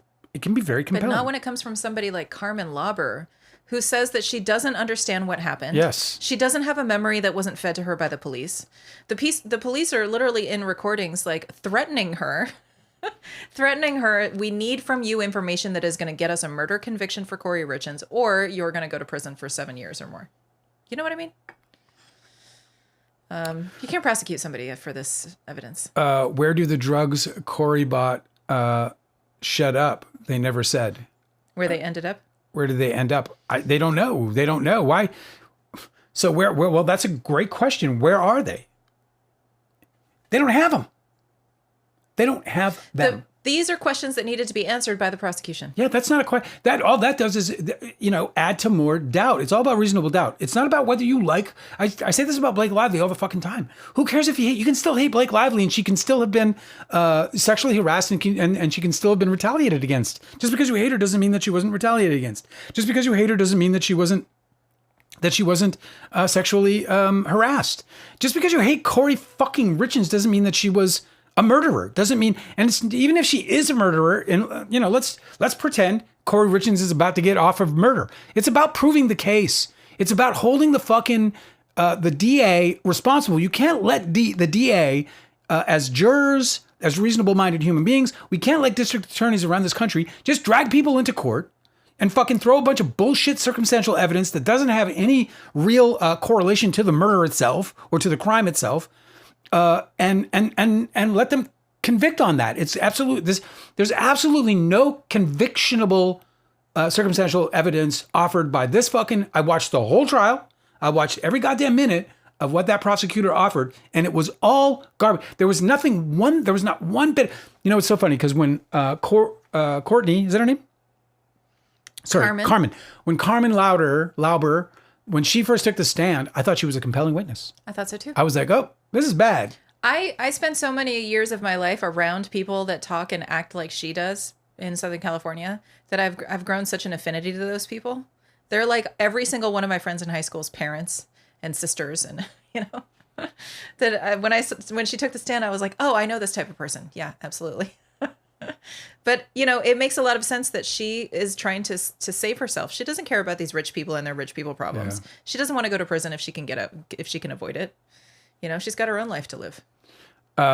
Archival's asking if we get it from Baker. We don't we watch just the trial. We don't watch any commentary. No, we're just using the live stream on Court TV. We're not using... Same thing we did with... There's nobody's commentary that we're using. It's the same thing we did with Amber Heard, same thing we did here. When we watch trials, the only thing we want to watch is the trial itself.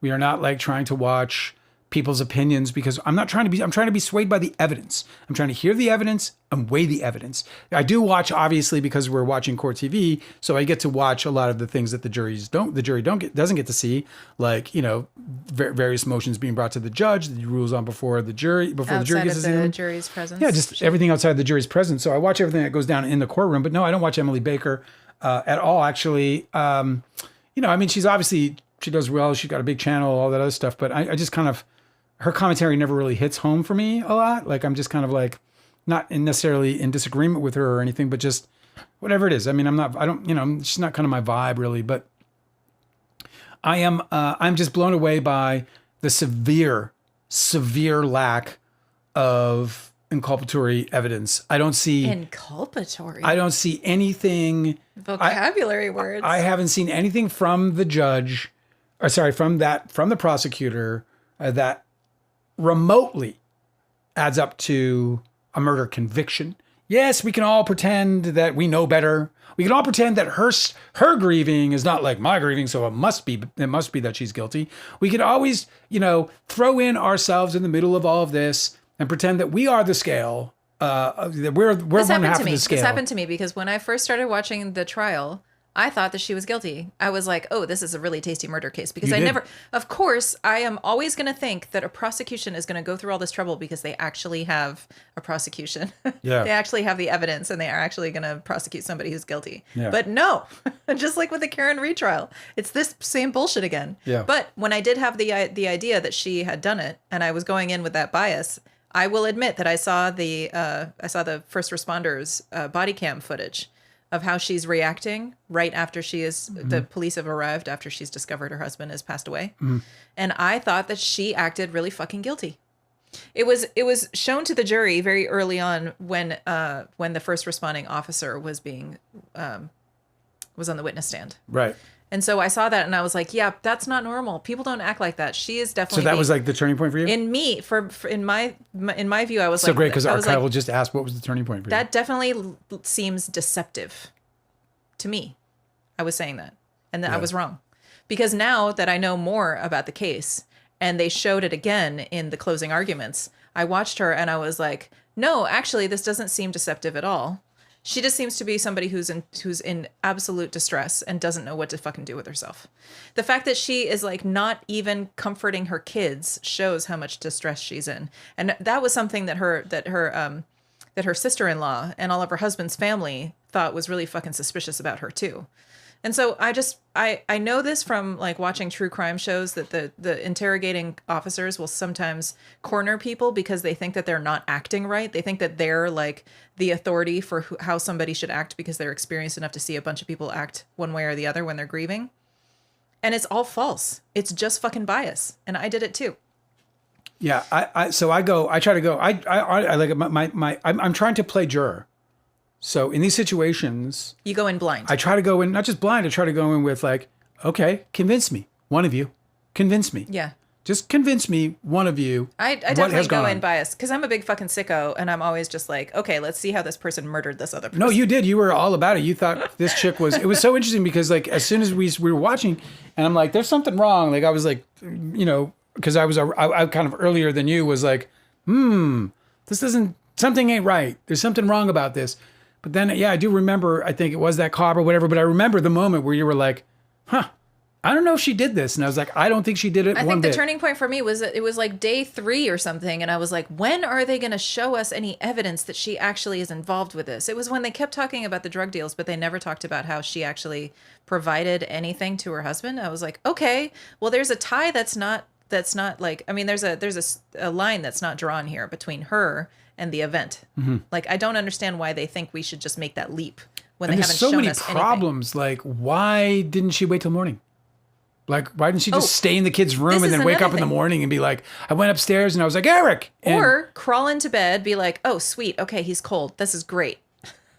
My plan is going exactly perfectly. Go to sleep. And then go to sleep. Just go to sleep. And wait till morning. I mean, you're a cold-blooded murderer, right? Go to sleep. Wait till morning. Yeah, Why would you wake everybody up at 3 o'clock in the fucking morning? Summon his family over at Summon 3 in the his morning. family over at 3 in the morning, have to deal with kids that are waking up and have to deal with all this fucking chaos. Why would you do that when, like if she is this master degree level human who has the intellectual capacity to plan out a fucking murder, why would she tell the medical examiner to dig deeper? Why would she tell everyone that Eric wasn't on drugs? That he never took drugs. That he never took drugs when she knew she just murdered him with drugs? Why, dude? Like, why? That doesn't fucking add up. And why would she launch the whole production at 3 in the morning? They had all their fucking text messages were garbage because they didn't. Most of them were like the same things I would add. Like if I found out I was suddenly a suspect, and I know this was in the defense's closing argument, but this was something I was weighing, relatively early, probably midway through this trial, where I was like, man, if I'm like fucking, if I think like I forget where I lost my train of thought, but anyway, there's just a profound amount of evidence that just fucking didn't add up at all. The amount of guessing. Oh, the junk farm. This is such a great reference. The Amanda Knox Oh, was also absolutely convicted for not acting right. that's a perfect example. Nobody and not only that, but continues to believe that she did it. That was back in the day when, well, first of all, there was no trial that we could watch. And for me, I was just buying into all the fucking media on it. I was like, dude, look at her, bro. She doesn't, the whole like, the whole hugging with the guy, whatever. There was a whole bunch of stuff there where They're I was like, like, that's suspicious. I would never act that way. Like as if we could all put ourselves in a moment where there's a fucking brutal murder or an accidental suicide. Hinata said, the problem is not her grieving. This is really interesting. So I'm going to read Hinata's comment, why she thinks that that Kouri Richens is guilty of murder.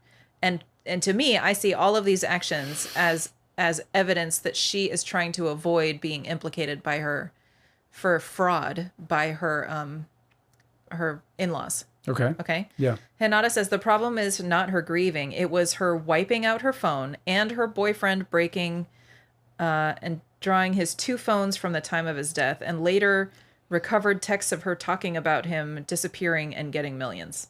I think all of that was because very, very soon after. I didn't see anything about texts about her getting millions. I didn't see any of that. Yeah, text with her boyfriend that she was having an affair with. Where she was like, everything is going to be fine. You and I are going to be... She was talking about getting millions from the fucking sale. Yes, I know. She wasn't talking about getting millions real from... estate deals. Yeah. Yeah, she also... I thought you meant millions from...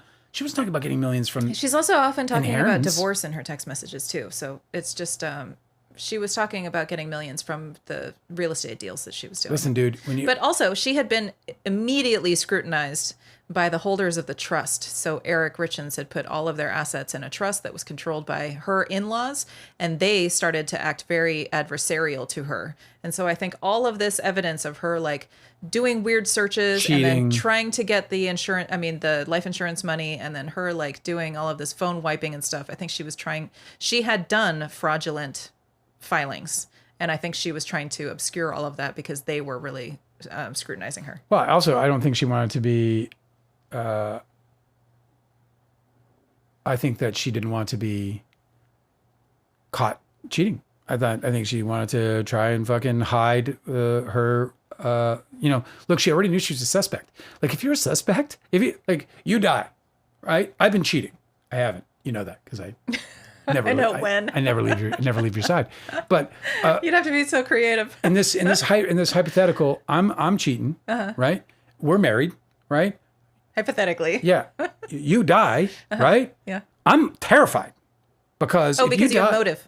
Because I'm fucking cheating. Especially if you're constantly telling the person you're having an affair with, what if we just ran away together and got married? What if my spouse wasn't in the picture? Like, that's how she was stringing her side piece along. Which is a conversation you would have with somebody, you know. I mean, and again, it doesn't mean such she a bad didn't. person, but it doesn't make her a fucking murderer. Well, and it doesn't mean that she didn't murder him either. But you can't prove murder on that.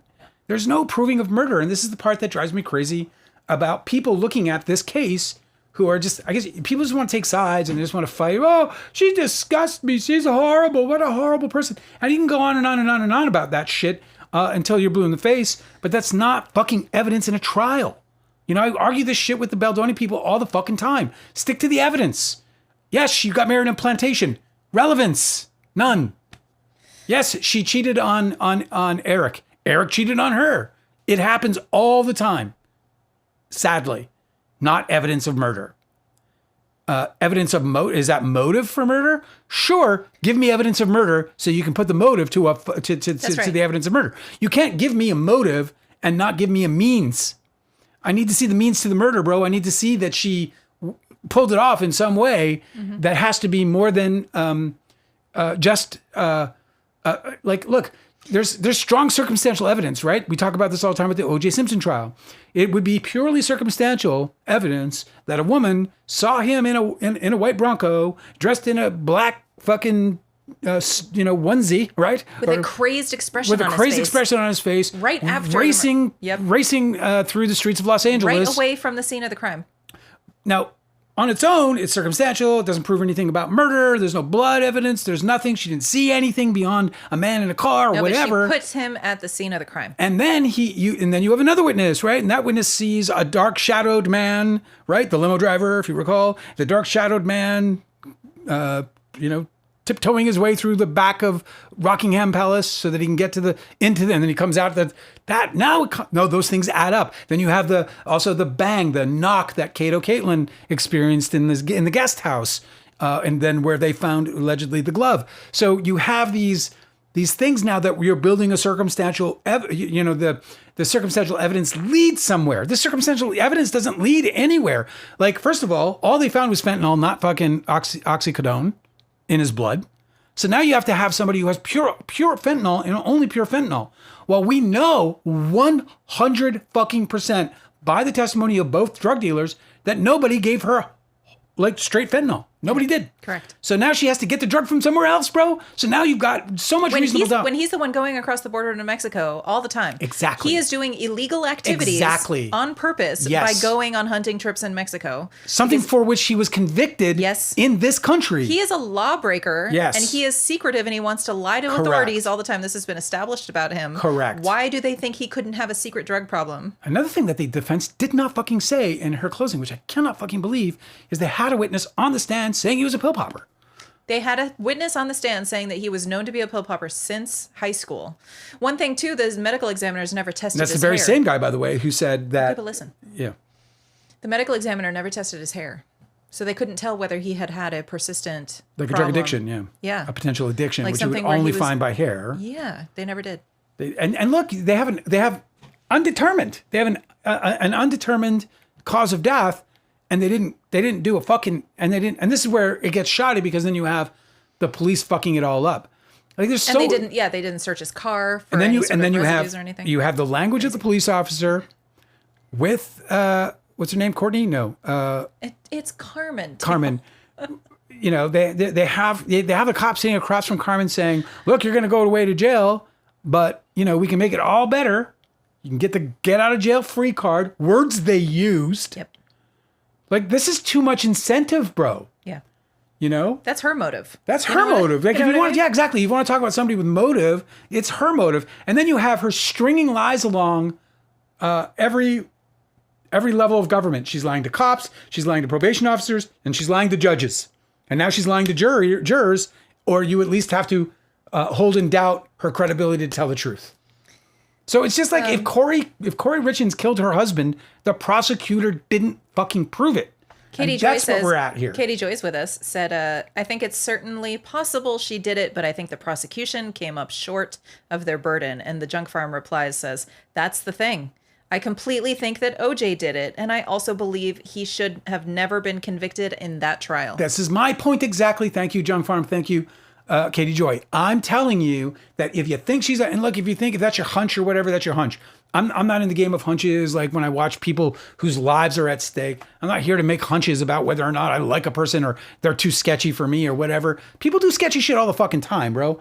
And they get a fucking way with it. And then, and then when they get themselves in a situation and some of that stuff comes to the surface, suddenly people want to turn it into guilt. And it's not. It does not mean guilt. It means that she was a shady business dealer. It means that she leveraged everything she could because she was in a rush to succeed.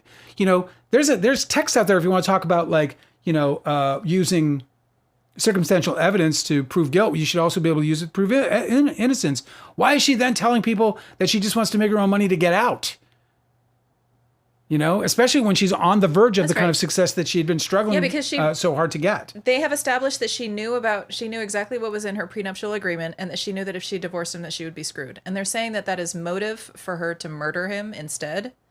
But I believe that all that is motive for her to get rich before she divorced him. Yeah.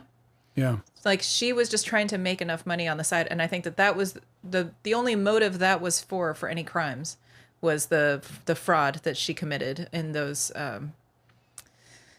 when she was doing all of these filings, financial filings that were false. Everyone knows that motive is not proving murder. You can prove a motive and not have anything else to prove the murder. If you can say somebody has a motive, but you can't prove that they committed the crime, motive is not going to, it should not put anyone behind bars. No, what I mean is I think what we saw her doing was committing some financial crimes so that she could make enough money so that she could divorce him and still be wealthy. What she was doing she was staying in the marriage because she knew that she would be financially fucked if she divorced him at the moment with the finances the way it was. What she was doing was leverage, and everybody does it. I had a former associate with whom I made a movie and did some stuff with, and this motherfucker took out lines of credit at his bank, multiple lines of credit, and he bought stock with it. Completely illegal. Cannot do that. There's explicit language. So what happened? He didn't get caught, and he fucking leveraged it into a bunch of money. He made over. He got a $20,000 line of credit, and he flipped it into $120,000 in stock. Would he have gone to prison if they'd gotten caught? No, it's not. I don't know. I can't. No, it's white collar. $20,000 is felony charges. Well, it is. I don't want to get down on his case. What I'm trying to say is that people who have financial ambition, some find are shitty characters and they'll do shitty things. Yeah, they're like, if I have to do, and they'll openly break rules. If I have to do a little criming to get ahead, well, so be. Everybody else does. Well, and in his mind, I was like, dude, that's kind of scary. And he was like, he did it twice. Ugh. He did it once and he made like $120,000 or whatever. And then that movie went wherever it went or whatever the fuck. Then he did it again and he used that to invest in a movie. The fucking idiot. And that movie went fucking sideways. So and that was the point. Cause I said to him, like, why would you do that? Like, aren't you fucking afraid? He's like, I'm just going to pay it back. Like, they don't have to know. I'm just paying it back. And I was like, yeah, but you know that you're not allowed to borrow money from banks and use it to buy securities because no fucking bank will lend you money to buy stock. Absolutely no bank will do that. Of course, you can borrow money secured against your house or whatever, but he was using lines of credit, not secured credit. Katie Joy's got another really great point.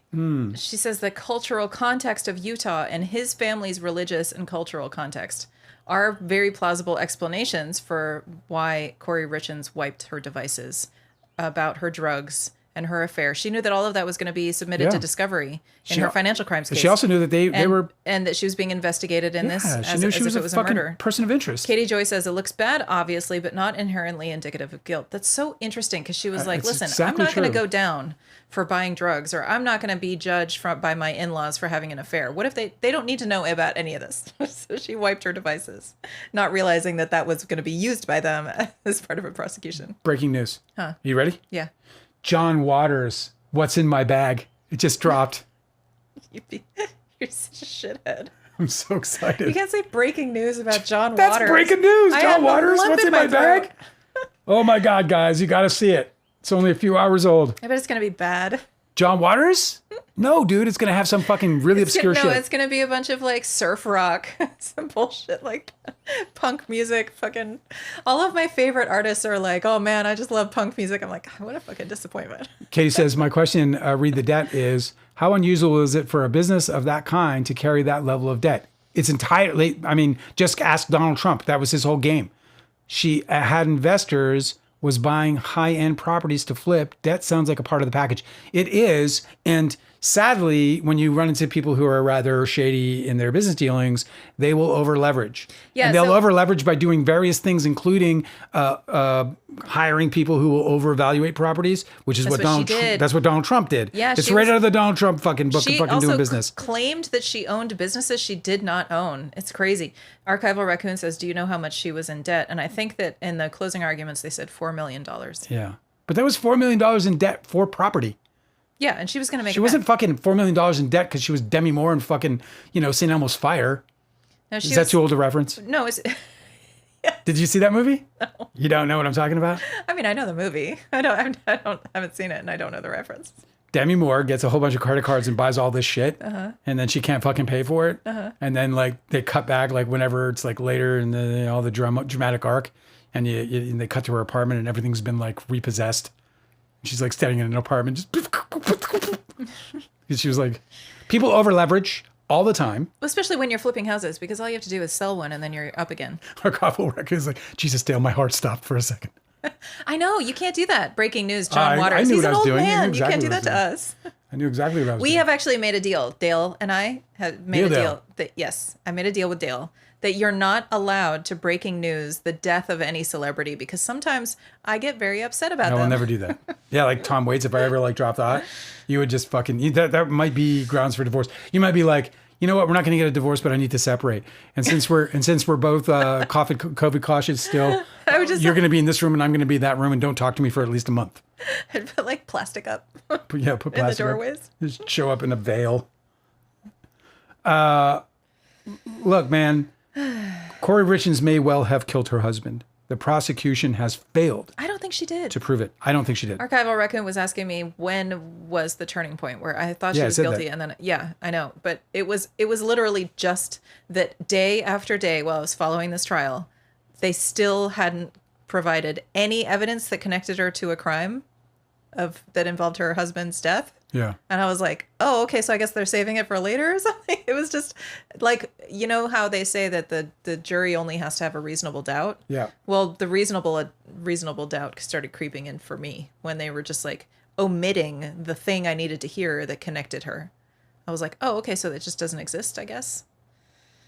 Now it says her best friend paid $45,000 in tips money as a down payment, thinking that she was buying a house. She used that money to pay debt and took a secondary loan on that given house. Ultimately, her friend lost the house. I know. Well, look, again, she was there. That does not provide a murder conviction here. That provides... It makes her a giant scumbag. It makes her a giant scumbag. Again, don't like her. I'm with you on that. What a fucking dirt pig thing to do. Also, the circumstances around that are a little more... there's a little more to it. Though it was shady, she wasn't expecting to be up on murder and be arrested and incarcerated. She was leveraging. Again, this is what these fucking people do. They leverage money over here to get money over there, and they keep doing that until they pop. A couple of properties later, they land the money in the bank. Out goes the fucking. They pay everybody back. It's like pyramid schemes, It's Madoff shit, low scale Madoff shit, and that's a different fucking problem. That's not murder. That's fraud. They've got those charges on the table. We'll see if any of them stand. But those charges on the table have nothing to do with that specific thing. So while that goes to her character, that does not go to evidence of murder, right? That just goes to character. Yes, she's capable of ripping you off. Mm-hmm. We know that. She's capable of doing that. She's definitely, her ambition, her desire for success and independence outweighed her, or what we would call her, it burned down moral boundaries, it dissolved moral boundaries. And look, that's obviously unfortunate. It's terrible. Fucking, it sucks. I'm bummed for her friend. That testimony was incredibly compelling, but it didn't prove anything about murder. Mm-hmm. Like, we're talking about murder, people. Murder. Putting a woman away for the rest of her fucking life for killing her husband. That's what we're talking about. That evidence was garbage. That evidence went to character, but they didn't offer anything else. Had they offered that evidence as character and then gave us evidence that showed a clear path to murder, I'd be all about fucking throwing her away and all the key and all that other stuff. And again, I don't know that she didn't kill him. I know that the prosecutor didn't fucking prove it. I know that, you know? And if I were on that fucking jury, I would never move off of it. Never. You know, because I saw the case, I read, you know, the evidence they put forward, and all it showed me is that they think she killed him. You know, I think they hurt themselves, did the prosecutors, with the attempted murder charge. It was laughable. It was laughable. That whole thing was laughable. This guy has a history of not feeling well. He has EpiPens. They found empty EpiPen cartridges in his fucking house. This guy had allergies.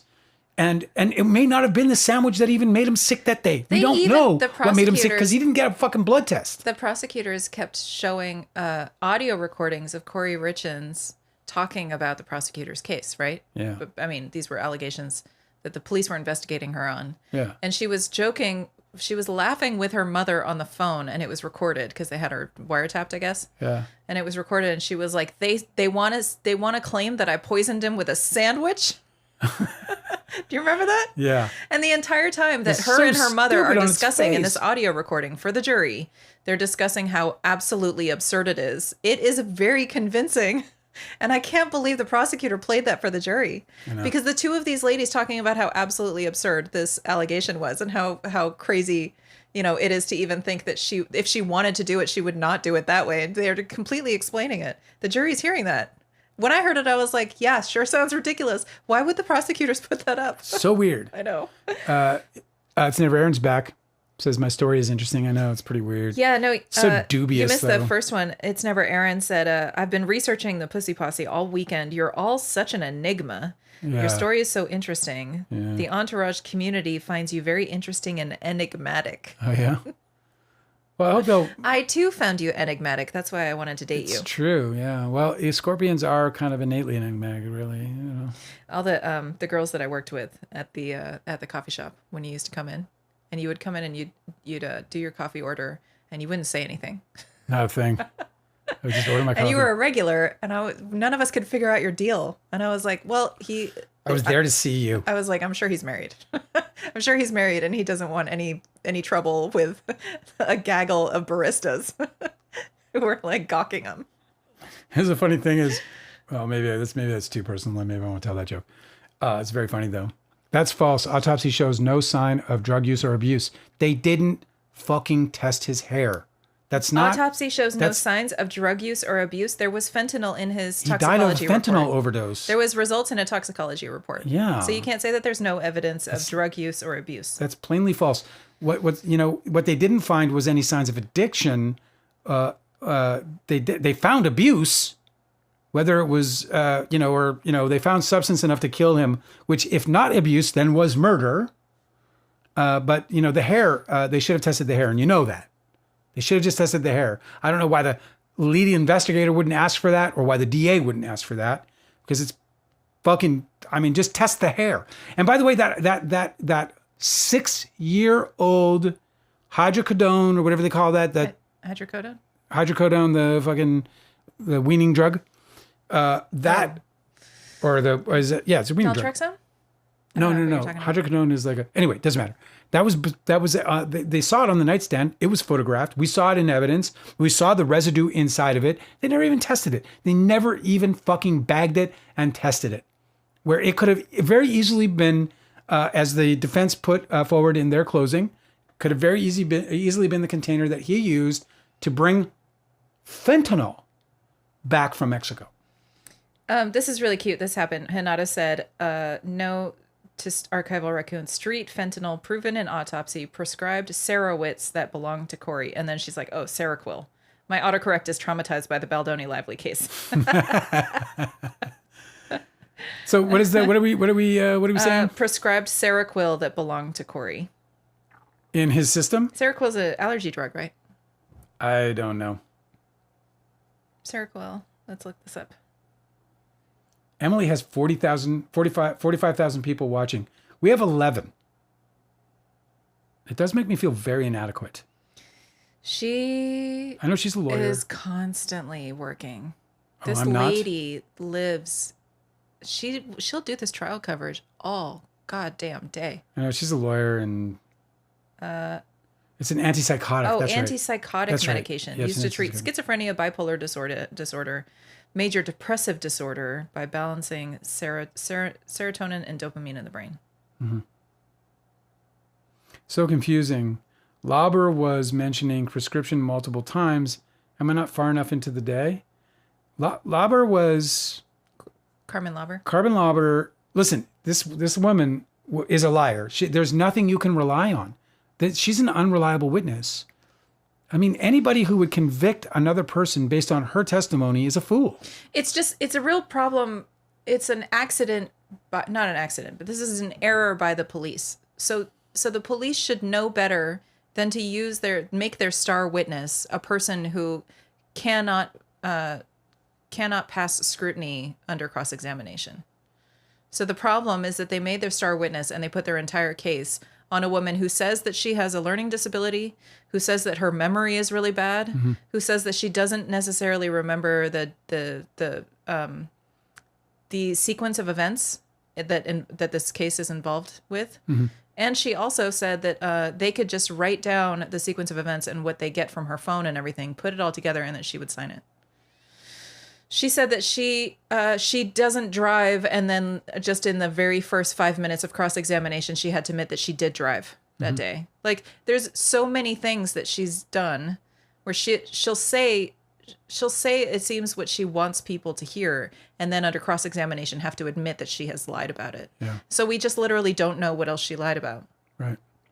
And she has a lot of motive to lie because they're threatening her life. 7 years in prison, dude. Yeah. They're giving her 7. She's got kids. Yes. She has 7 years in prison. They're threatening her life, and they're saying, give us what we need to convict this woman of murder. She's like, okay, I guess. Just write it down and I'll sign it. Yeah.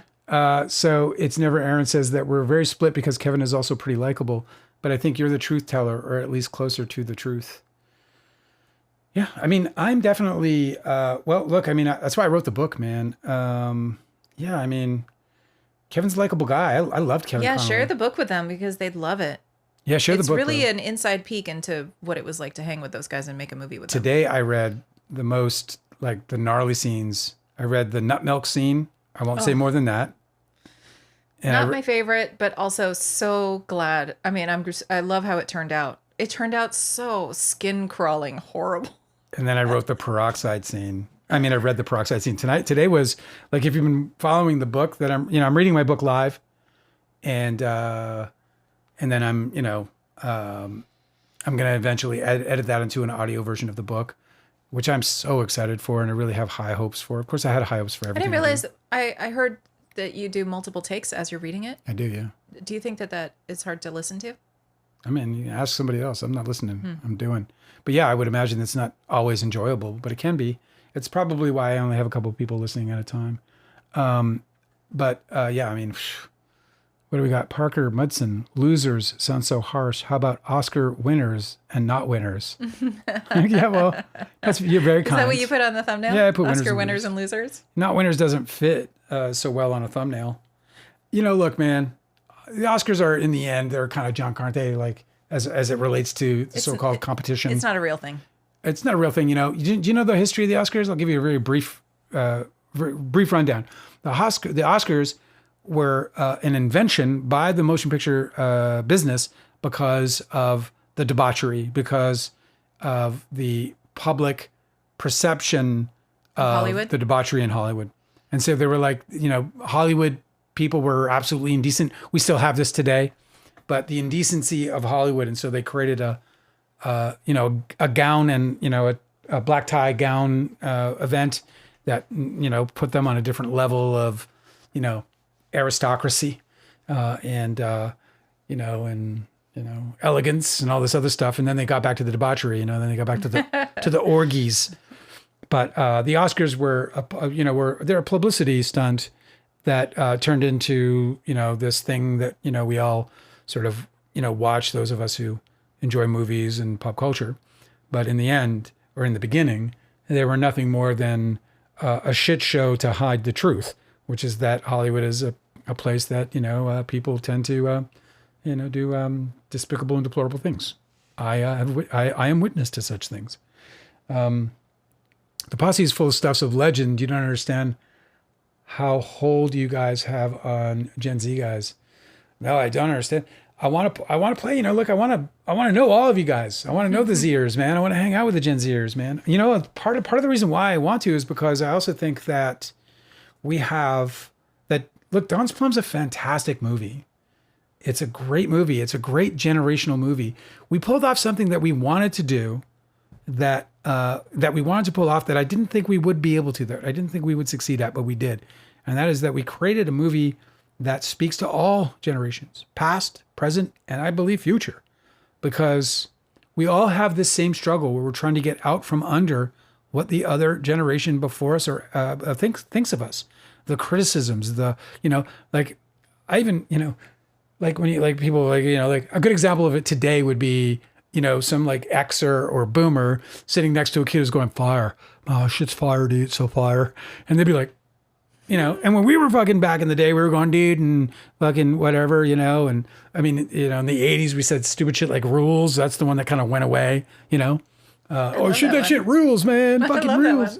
Yeah, so I think that we all universally go through, generationally, we go through, and this can be, it can be especially, severe for different generations. Like Gen X had it hard. We got it hard because we were this hip hop generation, the heavy metal generation, the new wave generation. Like we had all this kind of new shit that made us look really goofy. Like we had, I was a metalhead, right? I had hair down to my fucking back of my neck or back of my shoulders, and I wore skin tight, stonewashed jeans and fucking, rock shirts. And then I hung out with a dude, not really, but I went to school with a guy who was like fucking preppy. And then I had a punk, we had a punk dude. And then of course you have all the, so it's just, we had this like this weird, generational thing where, because back when my mom and dad grew up, it was like, greasers and socias. That was it. There was two. It was greasers and socias. Well, at my school, man, we had everything, bro. We had we had fucking, the mods or whatever. And then we had the fucking metalheads, and we had the punks, and we had the preppies. We called them preppies, where they were the flipped up little short collars and the fucking spiked hair, and, and we were all kind of warring at the same time. We all had our different vernacular, and, and it was just, so when you have such a gap between generations, that's when it starts like becoming more difficult, I think, for that generation coming up that has, we'll call it chaos or confusion about it, I think it's really challenging for the generations now because the internet has kind of like reduced any chance of there being a genuine counterculture. Like everything is being shared all across the globe. You can see what everybody's doing. So everybody has the influence that they never had when you're talking about all these different little sub countercultures that are kind of generating and building and doing their own thing, and it creates people with individual styles. Yeah. And now it's like everything. There's so much intermingling that you don't actually get these like definitions anymore until and eventually everything just gets eaten up by marketing. So everything gets exploited as soon as it turns out interesting. Yeah. It doesn't actually get to generate into something that like will create a movement. Like, can you imagine if the internet was around when hip hop was beginning? It never would have blossomed into this like completely, into the unique characteristics that it ended up developing. Because it would have been exploited by fucking marketing. Yeah. They would have been like selling something fucking, like a soda brand and fucking fast food and fucking sneakers and shit before it ever got to blossom into anything super cool and unique, Aaron's saying that Aaron is 17 and this is like the best compliment. This is literally the best compliment. It's that Aaron's 17 and it's such a relatable movie, especially hanging out with people who you like but make you uncomfortable because they do bad things. Also, we're in the era of Me Too. And you basically gender flipped the Me Too, so it's interesting. Yeah, listen, if you live in the United States, go to freedomsplum.com, go to the contact page, write me, I'll send you a book. I'm just going to send you the book, bro. It's on me. freedonsplum.com. freedonsplum.com. Go to the contact page, and I'll send you the book. Just say it's me. It's never Aaron. And I will send you the book. And if I get more than one, it's never Aaron. I'm only going to give it to the first one. I'll send you the book. Read the book. I think that you will be genuinely inspired by it because it speaks very much about the generational struggle that we were going through and why this movie meant so much to us because of it. If that makes any sense at all. Just a couple more questions before we go. The mentioning of prescription drugs was because the first purchase was for Oxy. The second was a debate, and Seroquel was found in his system, and it's a prescription drug whose prescription was Kouri's. Also, this is very interesting. There's no murder going on there. Archival Raccoon said, so if Eric took Kouri's Seroquel, Archival Raccoon is asking, so Eric took Kouri's Seroquel, or did she give or poison him with that too? Yeah, like what are we? She's just dumping drugs into her. She's not poisoning him with. Like, what you are we think doing? she put a Seroquel in his drink? This guy's a fucking masonry worker. Did he pop pills of whatever was around? Yeah, and maybe this guy was Mexico? a drug user. It was Joan Rivera who created this fashion Oscars. Oh, okay, you flipped on me. The Joan Rivers. No, Hanaud is talking about Joan Rivers, Joan who created Rivers. the fashion Oscars. Oh yeah, she did. Oh my God, darling. Joan Rivers, man, she was such a loudmouth. Archival Raccoon, did they recall the forensic lady who testified day 4?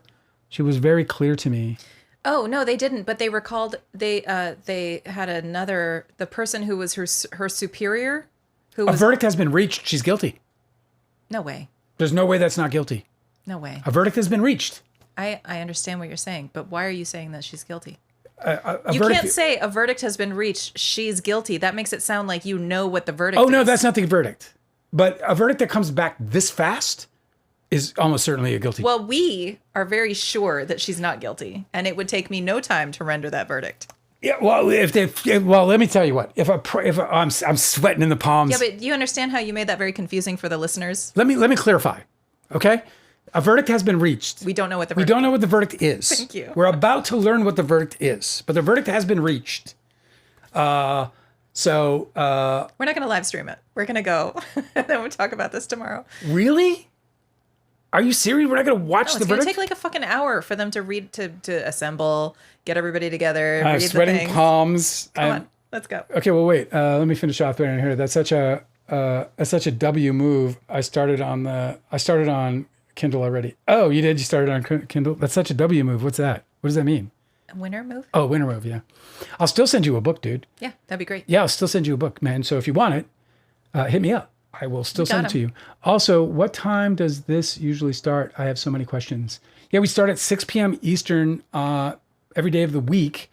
Also, Patreon, which is the link is in my description. It's $1 a month if you want to join. And I'm reading the book live, and I'm gonna continue on. Maybe teach writing. I don't know yet, but right now I'm reading the book live because I'm going to eventually develop an audiobook out of it. So if you want to come there, I encourage you to come and hang out with me and ask questions away. You know, I basically will read for about an hour and a half. And then after that, questions are all yours, man. I'll talk to you about it all day long. And, you know, bring anyone you want as well, you know. Is it true that you guys actually called yourselves the Wolf Pack, or would howl like wolves? Well, we never called ourselves anything. When we were together, we were just friends. The Pussy Posse was a name that was coined by Nancy Jo Sales, who wrote for then New York Magazine. Yeah, she's an entertainment writer and journalist. And a screenwriter. And Yeah. she also, a novelist. She also now writes for Vanity Fair, or did at least 10 years ago. She was writing for, Vanity Fair. And anyway, they called themselves the Wolf Pack. They, meaning DiCaprio, Maguire, Connolly, Bloom. They called themselves the Wolf Pack to try and like divert people from calling them the Pussy Posse. But the Pussy Posse was a label put on them by a journalist. And, I've always kind of rejected that you know, dude, they were in their fucking 20s. Of course, they're young, they're drunk, and they're rich, and they're good looking. Of course, they're chasing tail. Yeah. Archival Raccoon said, so is the verdict going live soon? And I just saw that it's going to be read at 6:20 Mountain Time. Currently, it's 6:06. So we're going to go 15 minutes. Yes, we're going to go watch it in 15 minutes. All right, we'll talk about the verdict tomorrow. I kind of, I think it's like such a unique opportunity to like stay live, but you're right. We should go. And I'm sweating in the palms anyway. Well, if they found her guilty, bro, I'll be just shocked to death. If they don't find her guilty. Talk about it tomorrow. If they find her guilty, if they don't find her guilty, all right, you guys, you're lovely. Let's slow dance tomorrow. For those who are interested, again, the Patreon, come check me out. I'm going to be reading tomorrow. I usually start around 10 a.m. or so. Tomorrow I'm going to go and hit chapters 23 and beyond. If you read today's, it's graphic as hell, and it's kind of embarrassing for Leo and Toby. But if you, Aaron, in particular, if you're interested in the truth, the book is where it's at. If I got the balls to publish that, I must have some confidence in what I'm saying. Yeah. All right, you guys. See you tomorrow. May the winds be at your back. I'll see you guys tomorrow. You have a great night. Thanks for hanging out with us. Nighty night. Good night. They just wanted to go home. They're just like, I got to go home, man. I got kids. Guilty. That's it. I don't care if she's not guilty. She's guilty. You know what I'm saying? She's guilty. Guilty. All right, guys. So fun.